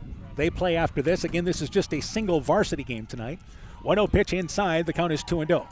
Normally, if, say, this game was being played on a field that had lights, they would actually play the JV first and the varsity at 7. 2-0 pitch, and that pitch is high. The count is 3-0. But you don't have lights, so you play the varsity first because you never know how long that game's going to go. You got to get that one in. Yeah, and then the JV kids have to battle with what time they're playing. 3-0 pitch outside, called strike, 3 balls and a strike. So top of the 6th inning, NFV leading 5-3. The softball game, by the way, they're in the later stages of that game too. They're in the bottom of the 6th inning, I believe, and it's 6-5 there. It's actually top of the 6th inning. Meanwhile, fly ball hit to center field. Craigle, couple of steps in. Turner flies out to center field. 1 up and 1 down here in the 6th inning. Brings up Josiah Zerbriggen, who is 2 for 3. Singled in the 1st, flew out to left field, then singled in a run in the 4th inning. So this is the cleanup hitter up for North Fayette Valley. They have a similar softball game going on. They're scoring in basically every inning. Yep, Somebody's very similar. Scoring a run there. Tight game, 6-5 maybe? Lots of 2s and 1s on both scoreboards. Yep. And the first pitch there to Zerbriggen, curveball inside. Count goes to 1-0. Now in the later stages of this ball game, McDermott has went 5 for North Fayette Valley in this ball game. Tate Hager in relief for Griffin Hammersland. Fastball popped up, headed towards the softball field. This is problematic. Everybody drives their head there. They stop play, fortunately. That's, again, gloved by the War Eagles first baseman. So the Southwind first baseman has a play, as does the Clayton Ridge girls first baseman. Like you said, good job by the crowd letting people know over there. A ball and a strike is the count. And a curveball inside, 2 balls and a strike. And I don't know how many games they have scheduled together this year. It was easy before because Clayton Ridge was actually playing Central's baseball schedule. Sure. 2-1 pitch upstairs. The count is 3-1. So they try to have it where, usually like the schools play each other in baseball and softball. And tonight it's a little strange because it's North Fayette Valley and then Southwind. Normally you'd see Southwind. Yep. And here's a pitch that is low, ball number 4. That is the 2nd walk, actually 3rd walk issued by Tate Hager, and a 1-out base runner. Well, I know we've done a number of softball games here, and there's never been a baseball game going the same time. Yeah, and it didn't have. It would happen once every so often. Usually had to do with if you had a makeup game you had to get in, something got rained out. Maybe a non-conference game somewhere slipping in, but I think it's something you might want to kind of look at a little bit. So Mason Hines up to bat. Hines 0 for 2, struck out twice, also walked, squares the bunt, pushes it up the first base line, but it is foul. The count is 0-1. Because we've seen 2 balls in this game tonight on the field, which is one thing, but on the crowd would be another. Right, crowd, a lot of people to hit. Yeah, that's the bad thing. You always talk about not keeping your car near the field. It's kind of important to yourself too. Yep. Pitch outside, it goes to a ball and a strike. But again, without looking at the schedules, maybe it's just one of those deals of just one of the few times it happens. Sure, they might have thought, well, it's only one time. We're not going to mess with the whole schedule. But I think they've already had it happen one other time this year. Okay. 1-1 pitch, they look to bunt. It's pushed up the first base line, but Hager charges in, makes the play, flips it to the first baseman, Dudley. Well defended there by Hager. Good idea by Hines to try to push it up the first base line, but he's throwing on at first base for the 2nd out. Zerbriggen goes into scoring position. Yeah, just sacrificing him over. North Fayette Valley trying to play for another insurance run here. It is considered a sacrifice. as you moved a runner into scoring position, despite the fact it's the second out of the inning. So Dane Weimer is up to bat. Weimer has walked twice and flew out to left field. 2 outs here in the top of the 6th inning. Ball game that was kind of played in a bit of a sludge the first couple of innings, but it's been a better played ball game as we've went on. Yeah, picked up the pace a little bit. That pitch inside, the count goes to 1-0. We know that's going to be the case with a lot of teams this year in the Upper Iowa Conference. We talked about this earlier, that so many teams either being young or lost so much, like an MFL Marmac team. 1-0 pitch, 1-0 offering there, and fouled out of play. That's headed towards the softball field, and we'll stop play there again. So we've seen 2 of them head to the field. Yeah. A ball and a strike evened up now. We're out of maybe running short on baseballs here. Yeah, that one was close to the home plate in the softball field. So a ball and a strike. That happened as a pitch was called for a strike on the softball field. 1-1 is the count. 1-1 fastball, fouled out of play. This will stay here, but it'll head towards the JV kids up the first base side. It does not hit any of them, and it's a ball and 2 strikes. Yeah, that was to a place where normally there wouldn't be people, but Right. the Clayton Ridge team Clayton Ridge Central team's warming up there. Yeah, so now sometimes you'd have if you had a manager kind of there to help you a little bit, but it's hard to find a lot of managers. Yep. You need more than one. Yep. 1-2 pitch, curveball, fastball actually outside, caught looking is Weimer. Strikeout number 3 recorded by Hager, and that does it for the Tigerhawks in the top of inning number 6. No runs, and they have no hits. They leave 1. We go to the bottom of the 6th inning. 5-3 NFV in the lead. Being good at life means getting your finances in order so you can focus on the moments that matter most. With over 175 years of experience, New York Life Insurance Company offers insurance and financial solutions you can benefit from while you're, living. For trusted guidance, contact your local agents, Andrew Reimer or Troy Springer with your Vision Financial Group, proudly located and serving the beautiful Guttenberg community. Call Andy or Troy at 563-252-2471. Start planning today for peace of mind tomorrow. Your Vision Financial Group is not owned or operated by New York Life. When making up a to-do list, don't forget to include servicing your car at Edie's AC Delco Service Center in Garnavillo. Your car should have the best care, and Edie's will make sure of it. Stop in or call 964-2186 to make an appointment. Tires worn out? Well, Edie's can replace them. Need a tow? Call Edie's at 964-2186. Kay, Lynn, and Todd invite you to stop by and fill your car's tank with fuel at Edie's AC Delco Service Center in Garnavillo. Edie's open 7 a.m. Mondays through Saturdays. At Alameda Clayton Electric Cooperative, we provide more than energy. We also provide ideas to help keep you safe. Electricity can travel down the strings of kites or balloons that contact power lines. Have children use these toys in open areas away from overhead lines. Keep metallic balloons indoors as they are highly conductive. Teach children that if a toy gets into power lines or a substation, they should tell an adult to call the power company. They should not retrieve it themselves. At ACEC, we care about keeping you safe. That's the power of human connections. Alameda Clayton Electric Cooperative, your touchstone energy cooperative. Bottom of the 6th inning, first pitch to Owen Hammersline was 0 for 2. Slow bouncing ball, second baseman fielding it there, and Turner. And actually covering the bag at first base is McDermott. As Tiller's playing deep on that, did he make a step towards the right maybe, thinking it was towards him? I think so. I think Tillers went for the ball and realized I'm not going to be able to make it back to the base, but great job by McDermott the covering. old pitching fielding practice that you love to see. Yeah. So, again, Owen Hammersline retired on the first pitch of this inning. It's not very often you see the second baseman throwing it to the pitcher covering the bag. Yeah, you don't see a 4-1 put out a whole lot. So, again, it is out number 1. Griffin Hammersline hits a bouncing ball underneath the glove of the third baseman Stolkis. It reached over to the left, could not get to it. Griffin Hammersline with a 1-out single here in the bottom of the 6th inning against Keegan McDermott. So a 1-out base runner for the War Eagles, down by 2 at 5-3. And again, even at this point, you expect them to stay aggressive on the base paths. Yep, I would think he'll probably be going here. And McDermott only at 72 pitches in this game.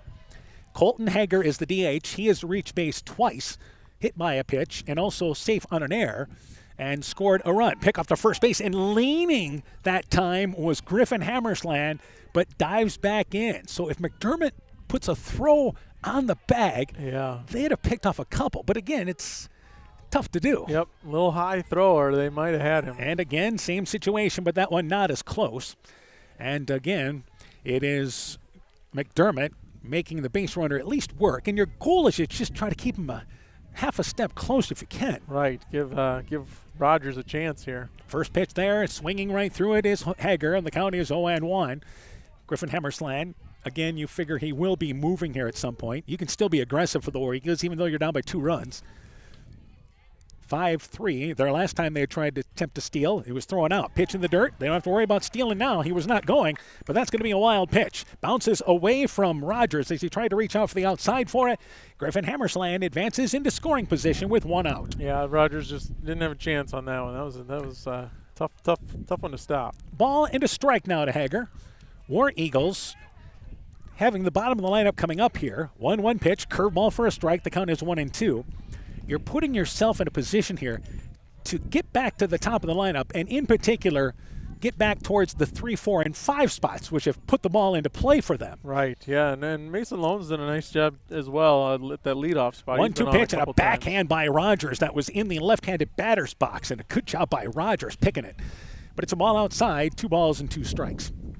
So, yeah, the top of the lineup, get up to that, that's good things. But, again, you're looking at the later stages of this game. That's a good bonus for them. 2-2 pitch, swinging through the inside pitch is Hager. It is strikeout number 1 recorded by McDermott. The first strikeout of this game. And 2 outs, it brings up Brody McGuinn, the number 9 hitter. You know what? Correction, they're going to actually pinch hit for McGuinn. Yep. And like we've talked about, you don't have to be overpowering. McDermott's done a nice job of just throwing strikes and not giving free passes. And even though that's only his first strikeout, his defense has helped him out a little bit. So Carson Rignitz will be the pinch hitter. And Rignitz, by the way, is 5 of 13 on the season. This will be his 5th game. He's up to bat with a run scoring position. So this is a nice lift off the bench for Clayton Ridge Central, potentially. First pitch from McDermott, and that ball, bouncing ball, shortstop Zurbriggen fields it towards his right, long throw, high, goes over the head of Tilleris. It's another error. That will play to run. Scoring all the way from second base is Griffin Hammersland. Into second base, standing up is Rignitz, the 5th error for North Fayette Valley, and it's now 5-4 here in the bottom of the 6th. Yeah, and Zurbriggen's just had a tough night throwing the ball over to first base. He's gloved almost everything at him, but had a couple wild throws from shortstop. Again, did a good job getting behind that ball like you want him to see, but the throw just sailed. And again, Tilleris not tall at first base there, but there was no chance. No, yeah, his fundamentals look good. He just Mason Lone looks to bunt, fouls it up the third base line where it's barehanded by Stolka in foul territory. The count is 0-1. Just putting it either a little high or a little low, maybe not finding that release point on his throw. Lone is 1 for 2, flew out to left field, walked in the 2nd inning, singled in the 4th inning.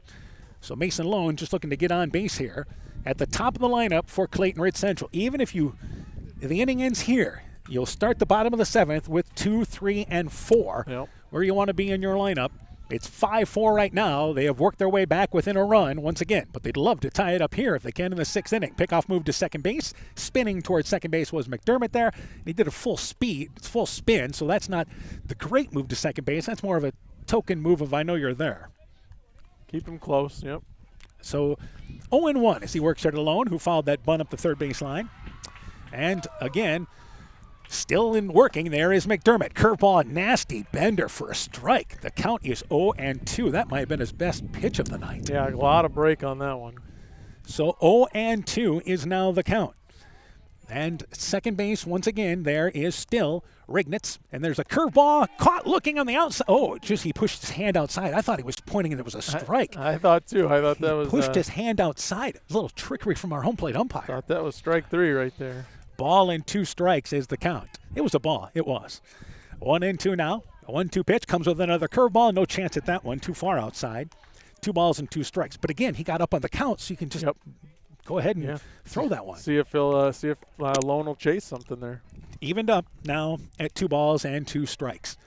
And McDermott now, the 2-2 pitch. Fastball caught looking on the outside pitch is Lone. It is strikeout number 2, both of them coming in the 6th inning for McDermott. And that does it for the War Eagles in the bottom of the 6th. 1 run, a hit. They leave 1, helped out by an error. We go to the top of the 7th. 5-4 now. NFV in the lead. Alpine Communications believes connected communities become thriving communities. We are the local telephone company that became a 21st century communications provider. Alpine provides internet, television, cellular security, and telephone too. We promise personal, timely, reliable service from people who live here.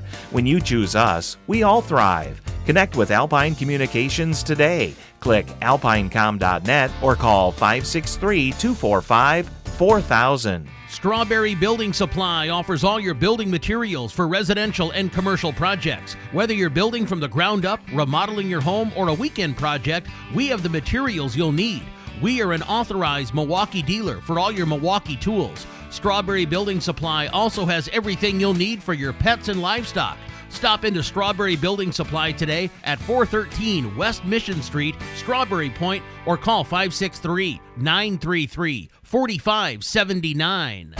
Tiger Hawk War Eagle Baseball is brought to you in part by Elkader Chiropractic Center, Dr. Jamie Hammersland, Innovative Ag Services in Elkader, Monona, and Waukon, Norbeast Farm Fleet in Northeast Iowa, Guttenberg Municipal Hospital and Clinic. Check out career opportunities at GuttenbergHospital.org. Rivals Inc. Custom Gear, Screen Printing, Embroidery, and online shopping at RivalsInc.com. Bruins and James Insurance, your Grinnell Mutual agent in Monona, and by Car Auto Group, online at KARAutogroup.com. So we now go to the top of the seventh inning, 5-4 in North Fayette Valley in the lead. We were talking about pitch count earlier. They've even come up here to ask us where we're at in the pitch count. Yeah, I don't know if you want to trust me, but I think I've got McDermott for 85. Scoreboard says 83. Fastball outside. So here we are, top of the seventh inning, 7-8-9 for North Fayette Valley. Blake Everett, Jamison Tilleris, Noah Benson. Everett took the first pitch for a ball. He is 0 for 1, walked, hit by a pitch for the Tiger Hawks. So here is now the 1-0 offering. Fastball swinging through it is Everett. The count goes to a ball and a strike. Tate Hager, in his third inning of relief, has been good for Clayton Ridge Central. And again, trying to hold the score here. Pitch upstairs. Count goes to 2-1. Scoreboard is now caught up with us. Yeah, if they can hold them and just go down 1 run into the bottom of the seventh, they got a good shot. 2-1. Pitch inside. Count goes to 3-1. The War Eagles again will send up 2, 3, and 4 in the bottom of the seventh. So the Tiger Hawks here trying to get the bottom of their lineup to reach base so they can get to the top of the lineup to try to add some insurance. 3-1 pitch. It's outside in the dirt. It is ball number 4. That is the fourth walk issued by Hager. The leadoff runner on here now for North Fayette Valley here in the top of the seventh inning. And if you know Coach Hovden, probably playing for a run here at the bottom of the lineup. I would think a bunt would probably be coming from Tilleris here. So at first base is Everett. And Tilleris is 0 for 3 in this ball game, but he's put the ball in play 3 times. He has flown out to left field, bounced out to second, lined out to third base. And our umpires there, Coach Czar, is giving a signal to what he wants to his infield. As we saw the catcher Dom Mast looking over, North Fayette Valley has went over to the Clayton Ridge Central scores booth, I guess, or their dugout, I should say. Curveball off and running is Everett. A great jump. He slides in without the tag there late as Everett steals second base on a great jump on a curveball. Tilleris took it for a strike. The count is 0-1. The North Fayette Valley, one of their managers, went over to the Clayton Ridge Central dugout where they have the scorekeeper there who's running the board. He's there. And they got, I think, straightened out of where they're at pitch-wise. They actually have for 81, so I could be off. Well, that's what they've come up with. And for North Fayette Valley, no problem with that at all. Gives McDermott more pitches to work with. Right. So it's interesting that even though McDermott hasn't had a long inning, they still wanted to make sure they were right with that. 0-1 pitch. They fake the second base there. They run their fake throw play, and Hager runs at the runner there, but back at second base is going to be Everett. We haven't seen that for a while. Used to be the old in the weeds play. Hager stepped off the mound, and you have to step off the mound to do this. Threw it back like he threw it to second base. The shortstop and second baseman dove. The center fielder came in, but a heads-up base running job by Blake Everett. He only drifted off a few steps, started to go, but Coach Hovden on top of it and able to get back in. Standing up is Everett. Yeah, like you said, pick up your third base, Coach. Coach Hovden all over that one. And 0-1. Tilleris squares to bunt, takes it outside. The count goes to a ball and a strike. They throw it on to second base, and Everett slides back in there. He was about halfway between second and third. Had he went to third base, the ball did get by Mast a step. He would have made it to third. But Mast, by the time he picked it up, rifled it down to second base. Mason Lone covering the bag, but back in there safe is Everett. Yeah, probably closer play than Everett wanted there. Yeah. Though. A ball and a strike is now the count. And again, you see the shortstop McGuinn who came back into the game. They bound it right back to the mound. It's bobbled there by Hager. He will not look to third. They throw it to Dudley, who comes off the bag, catches it, tags out the runner. Lone was in that area as well, but retired there is going to be Tillerus. The runner advances to third base. They got the bunt down, and Hager went immediately to first base. Everett had kind of stopped and hesitated a bit between second and third. Yeah, they probably could have got him in a pickle there, but just made sure they got the out. Now, Lone had drifted over towards first base, and I believe McGuinn was heading over towards third base, so that would have left the middle of the field open in that situation. But Noah Benson is up to bat. Benson is 1 for 3, struck out twice, but singled and scored. The 9-hitter takes a fastball upstairs. The count is 1-0. Either way, heads-up base running by Blake Everett to get himself into third base there, 90 feet away. Yeah, third base, we call second base scoring position, but you can score a lot easier from third. 1-0 pitch, fastball, catches the outside corner. It's a ball and a strike. Well, in this situation, wild pitch, pass ball. Yep. We've seen a few of those in this game. Yep. And the Tiger Hawks have never trailed in this game. Brings the squeeze into play. Yep. And that ball lined down the left field line. North Fayette Valley JV kids starting to get warmed up. It'll clear them, and it's a ball and 2 strikes. Probably no more squeeze. Well, and this would have been the guy to do it with, yeah. right? Yeah, he put down a great bunt earlier in the game. Yeah, and that's how it was. That was a signal in the 4th inning to lead things off. 1-2 pitch, and that ball popped up. It'll make it out of play. That's headed almost towards us, but it'll actually make the crowd, but it should fall harmlessly. It hits the cement on the sidewalk, and that ball will probably not be able to be used again after hitting the cement hard. Yeah, that might have a nice little scuff on that one. So a ball and 2 strikes now as that ball is brought into play. At least it's an adventure. Yeah. Everybody on their toes tonight, no doubt about that. 1 ball and 2 strikes. Hager's 1-2 pitch. That ball fouled up against the backstop. We'll do it again. A ball and 2 strikes. Want to remind you, we've got Cubs baseball coming your way. 6:30 pregame. First pitch at 7:05. We hope to get you to the pregame. At least it looks like we're going to hopefully never have enough baseball. We might have extra innings. 1-2 pitch. Nice job keeping it within a step of him. It was a pitch in the dirt. He was able to at least knock it down for the most part. 2 balls and 2 strikes now the count. Yeah, real good job by Mast, and also nice job by Benson letting his runner know that don't come home on this one. So 2 balls and 2 strikes. You love that communication piece, right? Yep. 2 balls and 2 strikes. And here is now the 2-2 pitch. Popped up. Playable perhaps. Owen Hammersland near the North Fayette Valley dugout on the third base side, able to camp underneath it, makes a play there for what is a big out number 2 here in the top of the 7th inning with Everett over at third base. Yeah, huge out there. If you're Benson, you really had to put that ball in place somewhere and just wasn't able to do it. So this will bring up for North Fayette Valley the top of the lineup in Kane Rogers. Rogers has reached base 3 times. He's actually 1 for 2. He has scored 2 runs from the leadoff spot. Needless to say, this is the guy you want up with an RBI situation. And a fastball upstairs, the count is 1-0. Yeah, absolutely. You got the Rogers and Stolka coming up. Those are your 2 guys you want. Yeah, and again, Rogers, I think this is safe to say he's your best hitter. Yeah. I mean, there's a reason why he's batting a leadoff. You want to get him as many at-bats as possible. 1-0 pitch, and that ball's lined into left field. Oberbrockling backpedals, makes the play on the run. Able to get underneath it as Rogers hit it hard, but flies out to left for the 3rd out of the inning. For the Tiger Hawks, no runs, no hits. They leave 1. We go to the bottom of the 7th. War Eagles try to rally. Tiger Hawks try to close the deal. They lead 5-4. If you feel lost in the big chain store pharmacies, take the time to stop at a Nightingale Drug and visit with us about our services, such as one-on-one consulting, free local delivery, competitive pricing with most insurance plans, and Medicare accepted. We'll make the transition quick and easy for you. Come to the people you know and trust. Nightingale Drug and Gift Shop, your small-town family-friendly business in Guttenberg. Health Mart, caring for you and about you. Over the past years, Central State Bank has invested in numerous programs and organizations dedicated to the education and enrichment of young people in our area. Athletics and the arts, vocational education, and youth club activities. Because Central State Bank is more than a bank, we're your neighbors, your relatives, your friends, your business partners. And these kids represent the future of our community. Trust your finances to a bank that invests in you. Central State Bank, member FDIC. Elkader Tax and Bookkeeping are proud supporters of all of our local high school sports teams. We want to wish everyone the best of luck on their season. We are here for all your tax, payroll, and bookkeeping needs. Give us a call at 563 563-245-2154. Again, that number is 563-245-2154. Thank you from Kurt and Ann at Elkader Tax and Bookkeeping, located in downtown Elkader.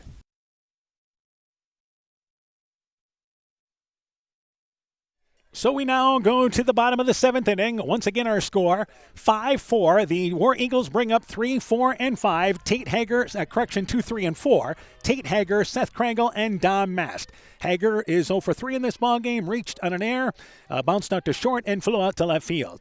It is Keegan McDermott in his 7th inning of work for North Fayette Valley. 1-0 pitch outside. The count is 2-0. McDermott has allowed a total of 6 hits in this game. He has allowed a hit every single inning, but has only given up 4 runs, and none of them earned. 2-0 pitch hits Hager, and the tying run is on. Hager hit by the pitch, so the leadoff runner on. That brings up now Seth Krangle, who for the War Eagles, he is 2 for 3. He has doubled and scored, flew out to center field, singled. Coach Hovden takes time to go to the mound.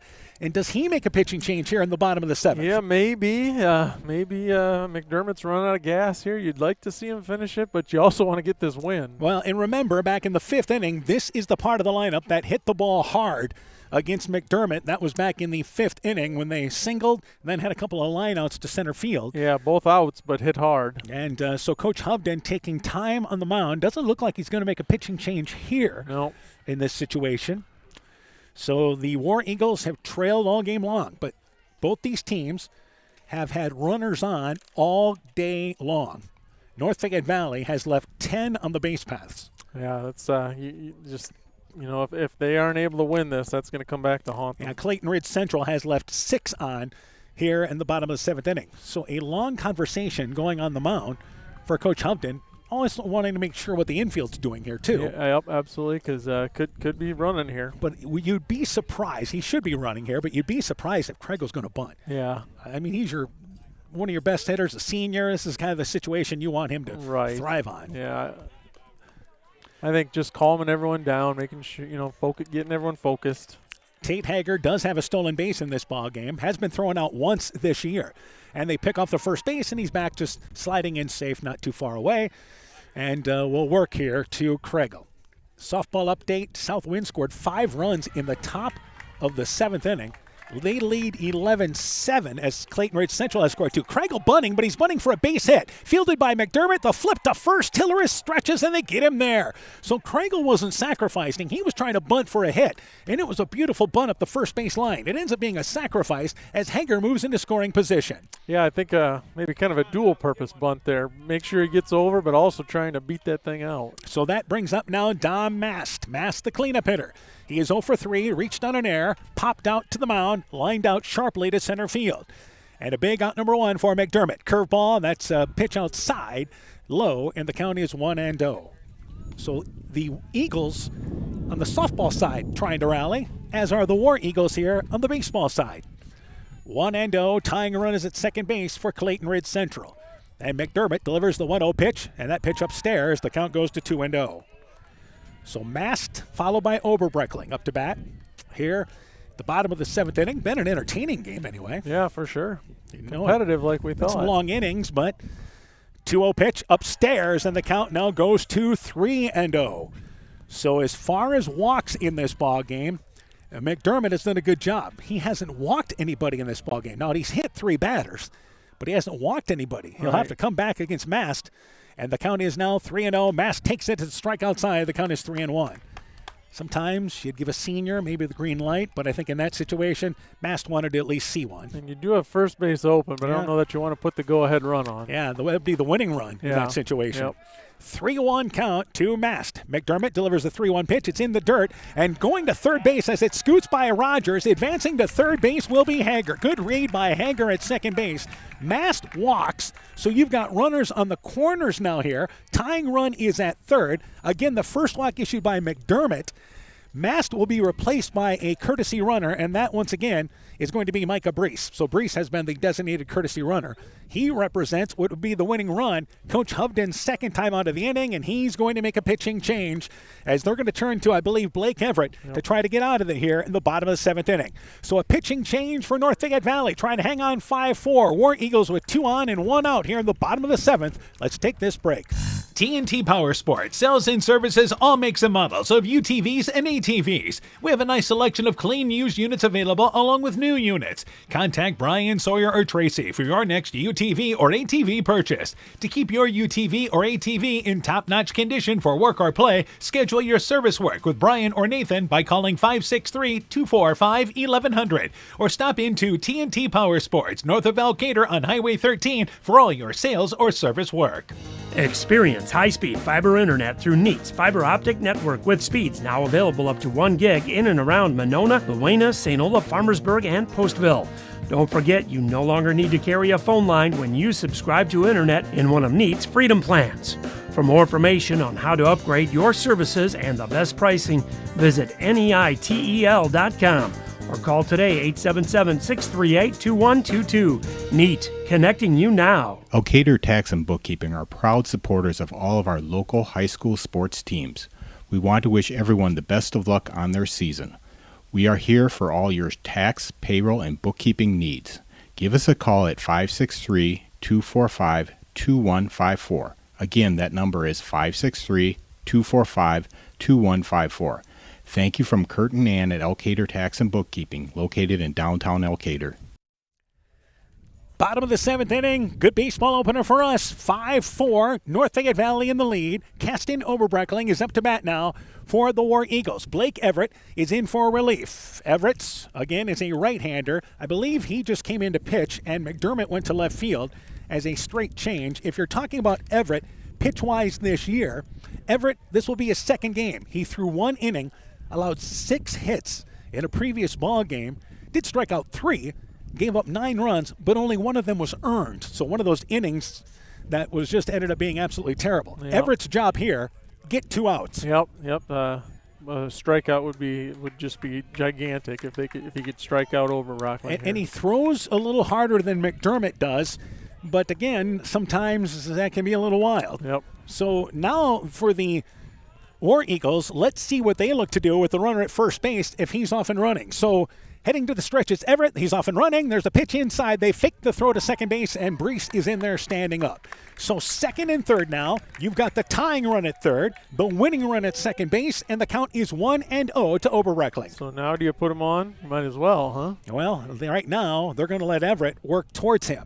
So here is now the 1-0 pitch. That pitch inside and low. The count is 2-0, and he didn't miss by much.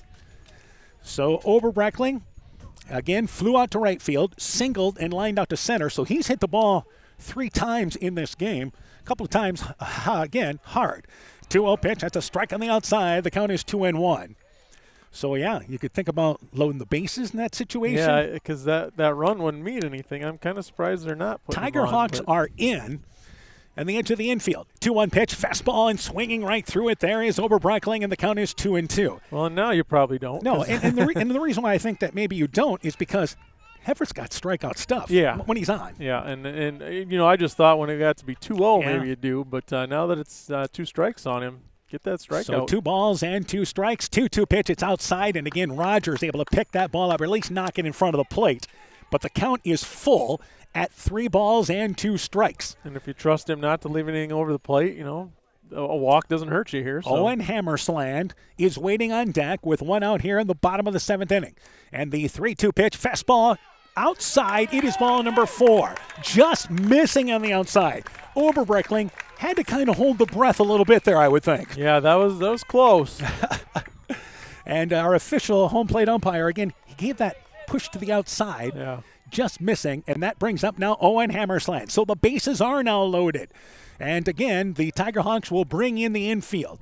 And Owen Hammersland in this ball game is 0 for 3. First pitch gets by Rogers, but Brees didn't get a good look at it there as the ball was a wild pitch. The count is 1-0. So Owen Hammersland is 0 for 3. Safe on an air and scored, popped out to the pitcher, and bounced out to second base. And the count is now 1-0. Softball final, 11-7. Eagles came up short in their rally in the bottom of the 7th inning. And here is the pitch to Hammersland. Lines that down the right field line, but it hooks foul. Didn't miss by much as he turned on that one inside. It's a ball and a strike. Yeah, that would have been the game-winning hit right there. Yeah, because scoring easily would have been Brees. Yep.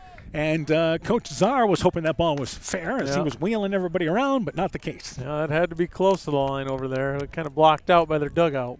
But yeah, it just continued to slice away. So 1-1, time taken here. Now, some teams maybe in this situation would play up the middle, double play, but that's so hard in high school. I don't know that you can count on that. Unless you're a highly ranked team. Yeah. 1-1 is the count. 1-1 curveball, hammer slant, swings right through it, and the count goes to 1-2 on a nice bender from Everett. Real nice pitch there by Everett, yep. So 1-2 is now the count. And again, the bases loaded for the War Eagles. 1-2 offering, curveball inside and almost hit Owen hammer slant. Had he just moved an inch, it probably would have hit him. Yeah, that would have tied the game right there. Probably should have wore that one for the team, huh? Yeah, you could have. Wow. 2 balls and 2 strikes. Well, he wants to be a hitter in this situation. 2 balls and 2 strikes as Everett onto the stretch. 2-2 pitch, curveball, bouncing ball. Second baseman fielding it is Turner. His only play is to first base. They go there, and there's the out recorded. It was such a slow roller fielded by Turner, who flipped it over to Tilleris. Hager scores from third base, so the game now tied at 5-5. Brees to third base rather, Oberbreckley to second. Now 2 outs here in the bottom of the 7th inning. Yep, so we got the winning run on third now. So it ends up being an RBI for Hammersland. Griffin Hammersland is now up to bat, and the Tiger Hawks will now try to get this game to extra innings, and the War Eagles trying to win it here. Fastball outside, and it bounces. It was a curveball, bounced about halfway up the line. Brees, by the way, was way down the line at third base, but able to get back. As a good job by Rogers knocking it in front. Yeah, real good job just keeping it out in front of him. And again, 1-0 is the count.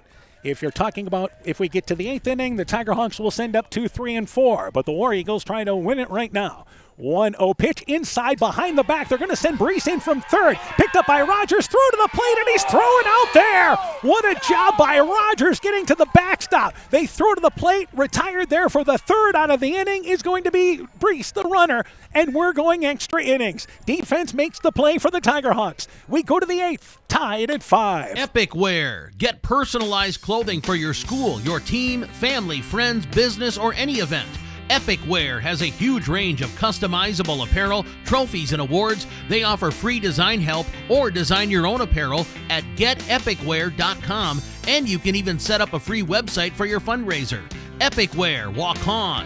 Call 563-568-2301 to place your order today. Are high bank fees draining your wallet? It's time for a change. At People's State Bank, they believe in low fees that put you first. Tired of being charged for using your debit card, sneaky paper statement fees, or monthly maintenance fees? With People's State Bank's People's Checking Account, those fees are a thing of the past. Worried about ATM fees? At People's State Bank, they reimburse you for up to 3 ATM fees per month. They work hard to keep your money where it belongs, in your pocket. Make the switch to People's State Bank today. Visit a branch near you or peoplesfinancial.com. Member FDIC. Scooter's Coffee in Manchester offers a variety of coffees, smoothies, blenders, and breakfast food products served all day long. Scooter's Coffee offers fast and friendly service, too. In a hurry? Use the Scooter's Coffee app to order, pay, and earn rewards. Simply stop at the drive-thru window and pick up your order. Scooter's Coffee is open Monday through Saturday, 5:30 a.m. till 8 p.m. and Sunday, 6 a.m. till 8 p.m. We look forward to seeing you at Scooter's Coffee in Manchester. Tiger Hawk War Eagle Baseball is brought to you in part by Furniture Showcase and All Wine, lighting showroom, flooring, furniture, and window treatments. Bacon Concrete in Postville, Fisk Farm and Home in Monona, Cresco, and Decorah. The Loena Savings Bank, member FDIC. Culligan Water Conditioning in Elkader. Clayton County Recycling in Monona. Myers Auto Service in Monona. TJ's Pizza in Monona and Claremont. Thompson Construction and Monona Overhead Door. And Grow Logs and Lumber in Elkader. Timber is a crop. Harvest wisely. It's bonus baseball for you here today in top of the 8th inning. Drew Stolka, Devin Turner, Josiah Zerbringen to lead things off 2, 3, and 4. Stolka hit the first pitch behind the backstop out of play, and he lines this ball down the right field line. It is slicing, and it will be foul, and the count is 0-2. Stolka is 2 for 4, singled in a run in the first inning and later scored, singled in the second, bounced out in the 4th inning to the second baseman, then bounced out to third in the 5th.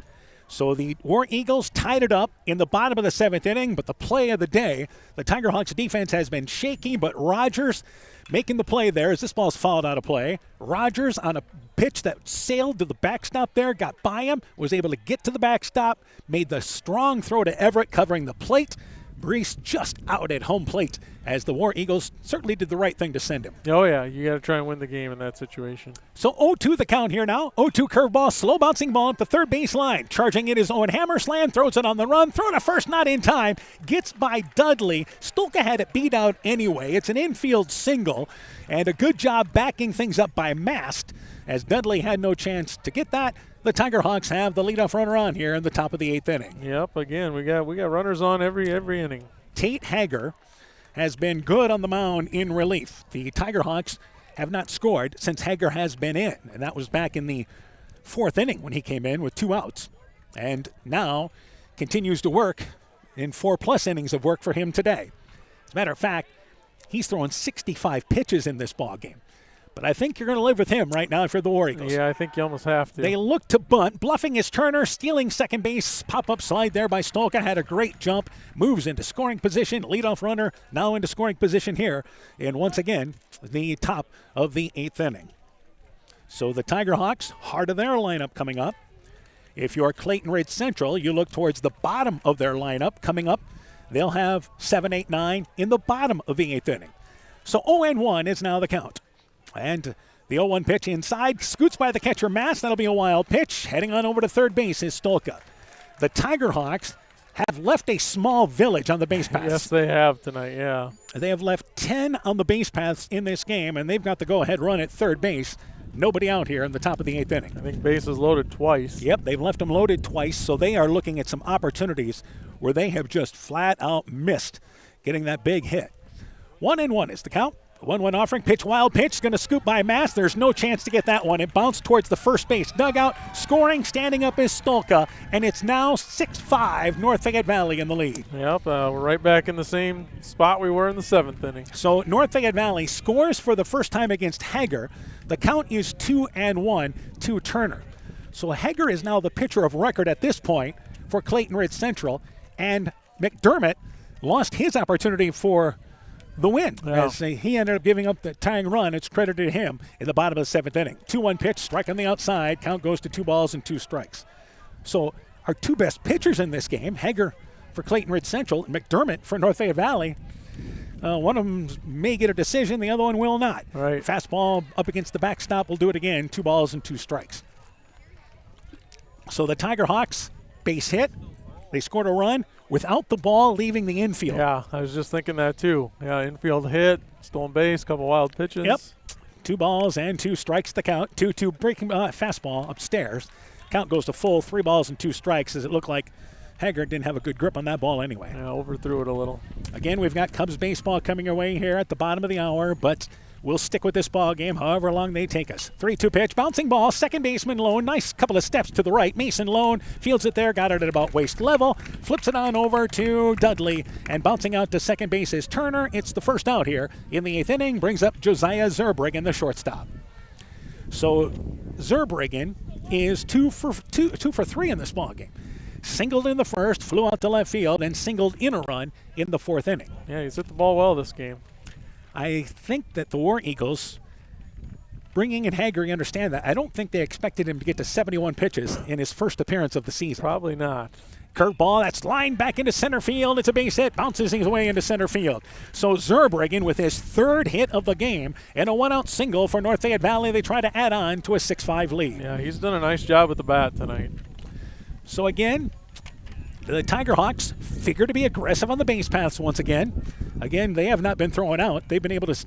They had 7 steals coming in, but they have certainly added to that total tonight. Right. Yeah, and then maybe getting a couple guys back helps with that too. Yeah, but I believe they have, 5 stolen bases in this game so far, 5 or 6 in this game anyway. And looking to bunt, taking a strike on the outside is Hines. They throw to first base, but back in there standing up is Zerbriggen. He was not going. And the count is 0-1. So Mason Hines is 0 for 2. Struck out twice, walked, had a sacrifice bunt back in the 6th inning. And let's see if they look to do that once again. 0-1 is the count. And he looks to square a bunt, pops it down the first base line. It'll be foul, and the count is 0-2. So it was a pitch inside, and Hines fouls it up the first base line. Yeah, tough one to bunt there. Yep. And Zurbriggen still not showing a sign of going yet. If you're talking about Zurbriggen stolen base-wise this year, he's only 1 for 1, but he has stolen a base in this game tonight. Did that back in the first inning. Yep. And the count, once again, is 0-2. Hager, now the 0-2 delivery, and fouling it back up against the screen is Hines. We'll do it again with the count at 0-2. Surprised Zurbriggen not moving yet? Yeah, a little bit. Maybe with 2 strikes, more of a threat? I wonder now, yeah. Looked like he got a little bit better jump on that last one. So 0-2 is now the count. And Hager continues from the stretch. 0-2 pitch. Taking a called third strike on the outside is Hines. That is strikeout number 4 recorded by Hager in relief. And it's out number 2 here in the 8th inning.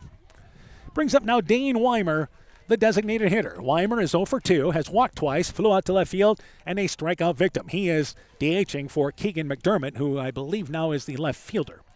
So Clayton Ridge Central in the bottom of the 8th inning once again will send up Griffin Hammersland, Colton Hager, and Brody McGuinn. That will be 7, 8, and 9. And this ball is fouled back to the softball field, and the coaches there are talking and getting ready for the second game and nearly plucked them. By the way, on Monday night, we'll bring you the Clayton Ridge Central ball game. They will be playing baseball over at Dittmer Field there as well on Monday night. 0-1 pitch inside. Great jump by Zurbriggen. The throw, it is high. He's able to actually just kind of pop-up slide the throw there well late. Zurbriggen moves into scoring position on what was a called strike, as it turns out, to Weimer. So that won't be as adventurous, but still could be interesting. Yeah, you might still get a little bit of back and forth there. 0-1 is the count. And Hager delivering the 0-1 pitch, and that ball's fouled out of play. Actually, great shot. It's a cue shot there. Hit the foul pole, or actually hit the light pole. The light pole, yeah. Right near the Clayton Ridge Central dugout. For the light poles here, it's almost become a bit of a ritual thing where a light will fall down at some point. I know Coach Czar has had to deal with that. Let's not have that happen tonight. Yeah, especially when they're right above the dugouts. 1-2 pitch, fastball upstairs. The count is 2-2. Those lights are with the original field that they built here in the 60s. So they, again, have been here a long time. Understandable while you have some issues. Yeah, it's not, again, cheap to put in lights. 2 balls and 2 strikes. 2-2 pitch upstairs, tempted, but staying away from it is Weimer. The count goes to 3 balls and 2 strikes. It cost you a good $80,000 at a minimum. Yeah. And remember here, you wouldn't use these poles. Sure. No, I mean, you'd get state of the art, wouldn't you? I would think. Yeah, if you're going to do it right. 3 balls, 2 strikes. Swinging through the high pitch. There is Weimer. 5th strikeout recorded there by Hager, and that does it for the Tiger Hawks in the top of the 8th inning. But they pick up a run. Helped out by 2 hits. They leave 1. We go to the bottom of the 8th. Tiger Hawks try to close it out again. War Eagles try to rally. Northern Country Co-op and Via Field are now Nexus Cooperative, your full-service ag partner, supplying all your agronomy, energy, feed, grain, and lumber needs. Our highly knowledgeable and experienced team utilizes the latest technology in feed manufacturing, agronomy services, precision ag, plant and animal nutrition, energy products, and grain marketing to keep our customers ahead of the rest. Stop in today at any of our 26 locations across northern Iowa and southern Minnesota, or visit us online at nexus.coop. The doctors and staff of Family Dentistry Associates of Monona encourage everyone to get out and support your local baseball and softball teams, enjoy the weather, and get your kids' summer checkups scheduled at Family Dentistry Associates in Monona. Call today to schedule 539-4651. When I started out in the car business, my dad gave me some good advice. Hi, it's Forrest Brown with the Brown's family of dealerships. What my dad told me is when you sell someone their first car, you need a good sales department. But if you expect to sell them their second, third, and fourth car, you better have a great service department. Visit any one of the Brown's family of dealerships in Guttenberg, Elkader, West Branch, or Victory Ford in Dyersville and find out why Brown's is your hometown dealer, no matter where your hometown may be. So now in the bottom of the 8th inning, 6-5.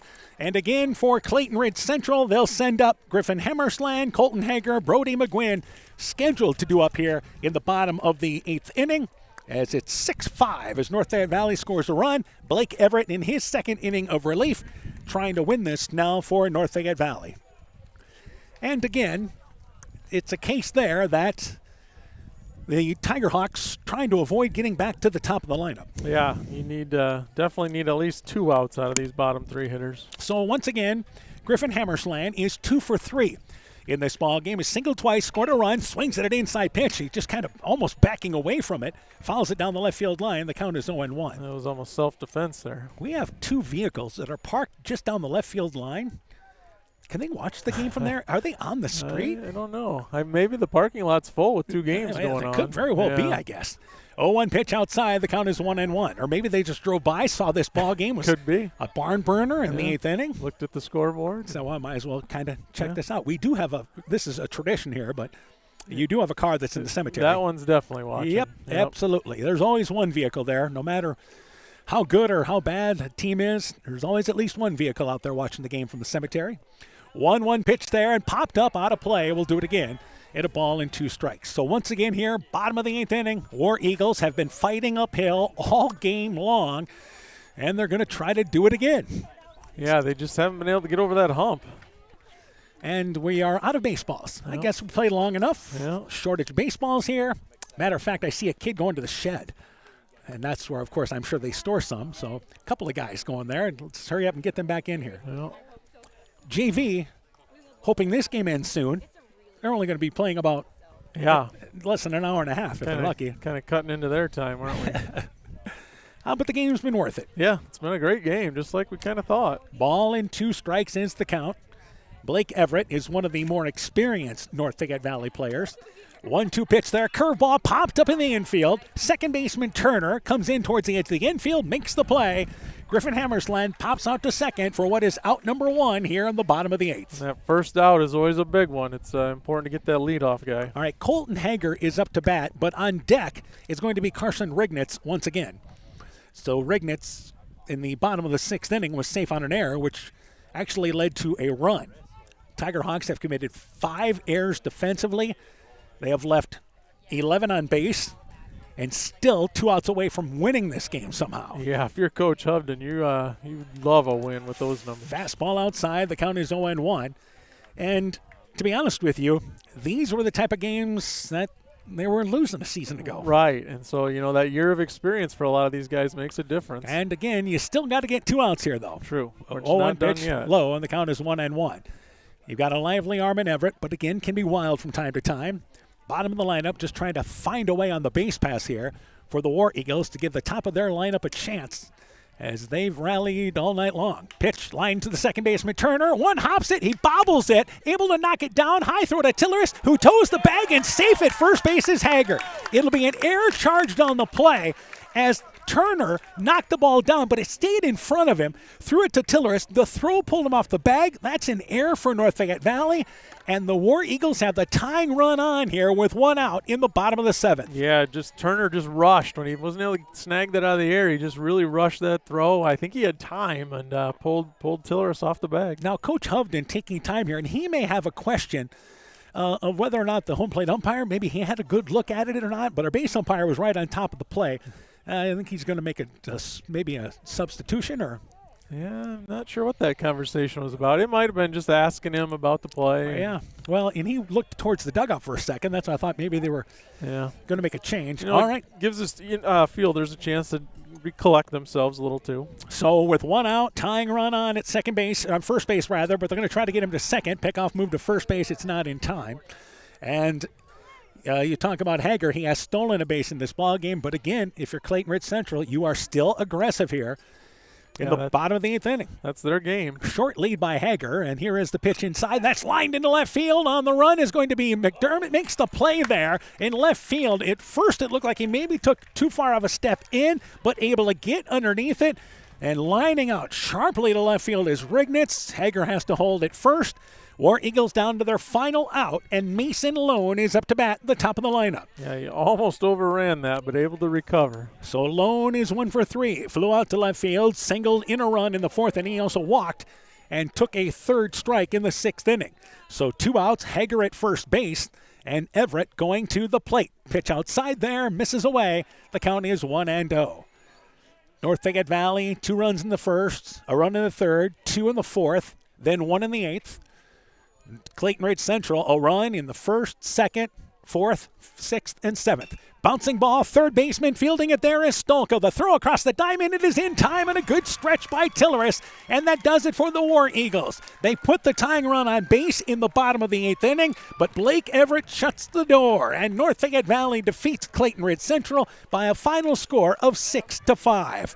With the win, North Fayette Valley 3-5. They are now 3-2 in the conference. Clayton Ridge Central drops to 1-5, 1-3 in the conference. We'll take a break. When we return, game stats, coaching interviews, your post-game show is coming up. You're listening to high school baseball from KEDR Sports.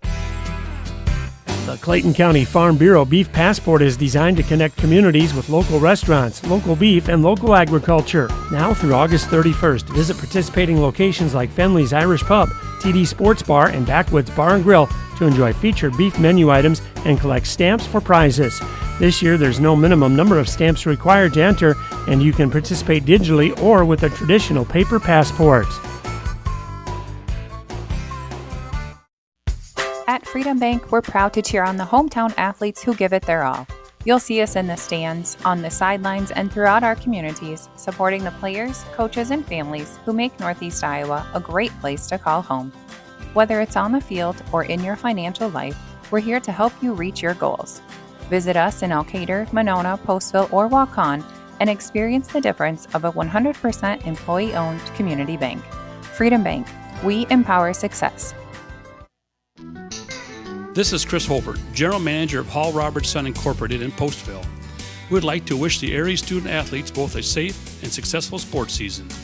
We have been a community-based company since 1864, servicing and supporting the area ag industry with products necessary for daily success.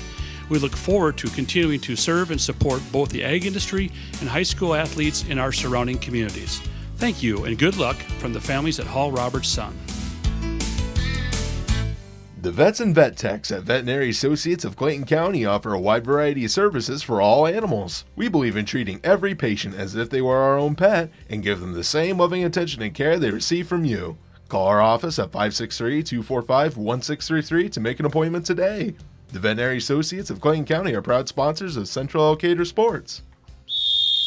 Hey sports fans, take a time out to call Garms Financial Services for all your insurance needs. Whether you need auto, home, farm, health, crop, or business insurance, Garms Financial Services and Grinnell Mutual has you covered. You'll receive quality protection, expert advice, and local friendly service. Owner Brian Bugenhagen, along with his staff, look forward to serving all your insurance needs. Call them today for a free competitive quote. Garms Financial Services, located in Elkader and now also in Monona, your trusted choice agency. Looking for the best suppressors with seamless service? Interested in helping protect your hearing or have questions on the NFA process? Head to Stronghold Corp, your one-stop shop for premium suppressors and unbeatable expertise. Whether you're a seasoned shooter or first-time buyer, we can get the best brands and latest models to fit your needs. Enjoy hassle-free eForms electronic fingerprint processing with our state-of-the-art Cerberus LiveScan system. Contact us today by heading to stronghold-corp.com for more information. Stronghold Corp, where silence meets precision. Tiger Hawk War Eagle Baseball is brought to you in part by Farmers Savings Bank of Colesburg, Elkport Garber, Strawberry Point, Arlington, Elgin, and Wadena, member FDIC. LTI & Sons Water Conditioning, your Connecticut dealer in Postville. Meyer Collision and Service Center in Guttenberg and Elkader. Dean Family Chiropractic in Claremont. St. Olaf Ag Sales and Service. T&K Cahoon, your Napa dealer in Monona. And by Nick's Excavating and Kane Construction in Farmersburg. This is KEDR Sports. Welcome back once again to Garnavillo. Clayton Ridge Central dropping this game to North Fayette Valley. Good ball game tonight, close throughout. It is North Fayette Valley winning by a final score of 6-5 in 8 innings in this ball game tonight. We're joined by Clayton Ridge Central baseball coach Casey Czar. Coach, first off, let's talk about, you guys battled all night long, working uphill all night long and gave yourselves an opportunity. Yeah, our sticks are coming alive a little bit for us, and they're helping us out. We talked a little bit down the line there. You just gotta limit the free bases, right? And you give up too many free bases, and then the base hit happens. That's what we talk about. You gotta respect the 90. You can't give free 90s. Yeah, 8 walks in this ball game, so that certainly contributes to this ball game. But some positive. Tate Hager, first action of the year, correct on the mound? Yeah, Tate's an interesting kid. Fun fact: he's a middle infielder. took a different spot for us at first base with Isaac Lone being down. We're just trying to find puzzle piece guys, and he's a puzzle piece guy, and of course he gets to the mound tonight and does what he does. All right, let's talk about lineup-wise. Obviously, Seth Craigo continues to hit the ball well for you, 2 for 4 in this ball game with an RBI. Yes, that's a fun guy to watch. I mean, he's multi-sport athlete, does it all kind of. He really does drive the baseball. You should see him actually hit a golf ball. It goes a little bit further, too. Obviously, the bottom of the lineup manufactured some good things. Owen Hammersland, Griffin Hammersland, reaching base, Colton Hager as well. Those guys were on base quite a few times for you. Yeah, you know, I've got like 11 or 12 guys that want to play and that can play, and I'm just trying to figure out who's where, and it's good to see those 3 guys kind of come alive, especially Colton Hager. Clayton Ridge does a senior trip to Florida, and he missed a whole week of baseball, so it's good to see him finally getting on base too, as well as with the Hammersland boys. All right, as far as pitching-wise in this ball game, I don't think Griffin Hammersland really worked hard in this ball game. That kept you in it. Yeah, I mean, for the Rogers kid, the NFV's leadoff, fouls off 11, I think. That kills a whole inning of him probably getting deeper into the ball game. But he managed it, and him and I talk a lot. Every single time he gets off the mound, he wants to know what's coming up next. And pitch count-wise, where we're at, especially from last year being a freshman, you only get 90 pitches in a game. Now this year, 110. So I like to try to keep my eyes and ears on those sophomore kids. Hey, how are you feeling? Like, how can we get you there? All right, obviously you guys continue to be aggressive on the base pass and really felt you had a chance to win the ball game in the 7th. Yeah, that's our identity. We're going to take bases. We're going to run. I told the boys, you have the green light. If you get thrown out, I'm not going to be mad at you. I want our guys to go. I'm trying to break the school record every year with stolen bases. They got us. They got us with the 1. All right, what's coming up for you guys? I know JV tonight, but then you guys turn on Southwind, right? Yeah, we got a big conference one tomorrow with Southwind. We're gonna go with Carson Regnitz on the mound, a big iron horse for us. I like to call him. It should be a fun one tomorrow. All right, good luck. We hope to catch up with you guys. Good luck. Thanks, Dan. Clayton Ridge Central baseball coach Casey Czar talking things over there about his War Eagle team. They drop a 6-5 decision in 8 innings. We're going to continue our post-game show. We're just going to continue to roll through things. We got a Cubs game to get to, but the good news is it's only in the pregame. We're joined now by North Fayette Valley baseball coach Dan Hovden. Coach, first off in this ball game, let's talk about the job on the mound with Keegan McDermott to get you into the 7th inning. You know, he's had some really good outings. We haven't stretched him out like that yet because he showed a little tiredness in, middle innings. But, yeah, I mean, he did a great job today, no doubt. And Blake Everett coming in there. The big thing is you guys only walked 2 batters in this ball game, but Blake did his job in relief. Yeah, I mean, that's a tough situation to come in. Hindsight, probably should have started him in that last inning. But Keegan was rolling. I thought maybe we could get those guys to swing a little bit and we get out of it. But, we just got to make those plays. If we'd made plays, he was probably sitting at about 63 pitches rather than 90. Yeah, absolutely. Obviously, the play of the game, bottom of the 7th inning, Kane Rogers on a wild pitch. And a good job by those 2 working up there with Everett and along with Rogers. Yeah, well, Blake almost forgot to cover the plate. And then, but Kane is so quick back there, and he's a special athlete. And for a young kid, he's doing a great job for us. All right. Obviously, offensively-wise, Rogers, 2 runs from the leadoff spot. Drew Stolka had 3 hits, scored a couple of runs, doing the job they should do at the top of the lineup. Yeah, our bats are coming. I mean, we're still behind a little bit, but they're coming, and they work hard every day. And hopefully we have that same approach as we did last year where we continue to improve all season and just kind of get hot at the right time. Josiah Zerbergen had 3 hits in this ball game as well in an RBI, so there's another guy that continues to get better for you guys. Yeah, and he would tell you that he better have those hits because he had those errors. So, I mean, but he's such a great kid that, it's hard to see him. It's hard to see him fail, or not really fail, but not have the success that he works so hard. And he's a really good shortstop. All right, you left some runners on the base pass in this ball game tonight. Bases loaded twice. I think you left 10 on the base pass in this ball game, so you had opportunities. Yep. And I would say we would, and we've done that this year. But I think it's been that defense that we let them have those 5 runs, and that was kind of the difference in my book. Not so much. You got to get the guys on. And sometimes you just got to have luck getting them in. Well, and the other thing is, I know you had a number of errors tonight in this ball game, but it's just about making the routine plays for you guys. Yeah. We had a bunch of opportunities, and we just didn't get those done. And but we persevered. It was a case where, maybe a year ago those kids start hanging their heads, and after one error it becomes 2 in a row, and we didn't do that tonight, so I wasn't happy with that. All right, quick turnaround. You play Crestwood tomorrow night, right? Yeah, weather permitting, right? I mean, hopefully we'll get that in. We're at home at 4, and that's going to be another big turnaround for us. So hopefully we can come back and play with some energy again. All right, Coach. Good luck to you guys. Thanks for joining us. Look forward to catching up with you. All right. Thanks for the coverage, guys. Yes, North Fayette Valley baseball coach Dan Hovden and his Tiger Hawk team. We continue to roll through our postgame rather. North Fayette Valley wins 6-5 in 8 innings. Winning pitcher Blake Everett in relief. First off, Keegan McDermott went 6 1/3 innings, 6 hits, 5 runs, walked 1, and struck out 2. Everett ended up going an inning and 2/3 in this game. Did not give up a hit. And only issued no walks and no strikeouts in relief. But he gets the win for, once again, North Fayette Valley. Losing pitcher in this ballgame is Tate Hager, but he was good in relief. Griffin Hammersland started for the War Eagles. He went 3 2/3 innings, 5 hits, 5 runs, walked 4, struck out 5. Tate Hager came in for relief, 4 1/3 innings, gave up just a hit and a run, 4 walks, and struck out 5. And, of course, that run ends up basically being unearned for North Fayette Valley in the top of the 8th inning. Yeah, absolutely. Just good job by North Fayette Valley getting that runner around and taking advantage of the situation. All right, let's go through the individual stats. Kane Rogers 1 for 3 with 2 runs scores. This for North Fayette Valley. Drew Stolka 3 for 5 with 2 runs scored. Devin Turner 0 for 4 with a run scored. Josiah Zerbringen was 3 for 4 with an RBI. Mason Hines and Dane Weimer 0 for 3. Blake Everett was 0 for 1 but reached base 3 times. He walked twice and was hit by a pitch. Jamison Tilleris was 0 for 3 with a sacrifice. Noah Benson was 1 for 4 with a run scored. Again for North Fayette Valley, 6 runs on 6 hits. They committed 6 errors, 6-6-6 for North Fayette Valley. 2 of them you don't mind. The third one you like to get rid of. Yeah. And they find a way to win it by a final score of 6-0. For Clayton Ridge Central, no errors in this ballgame for them defensively. They had 5 runs on 6 hits. Individually, it was Mason Lone 1 for 4 with an RBI. Tate Hager was 0 for 2 with a run scored. Seth Krangle 2 for 4 with a run and an RBI. Dom Mast 0 for 3, a rarity for him. Karsten Oberbrockling was 1 for 3. Kasten Oberbrockling, that is. Owen Hammersland 0 for 4 with an RBI. Griffin Hammersland 2 for 3 with a run. Colton Hager was 0 for 3 but reached base 3 times and scored a run. Brody McGuinn was 0 for 2. Carson Rignitz was 0 for 2 in this ball game. Again for Clayton Ridge Central, 5 runs, 6 hits, no errors.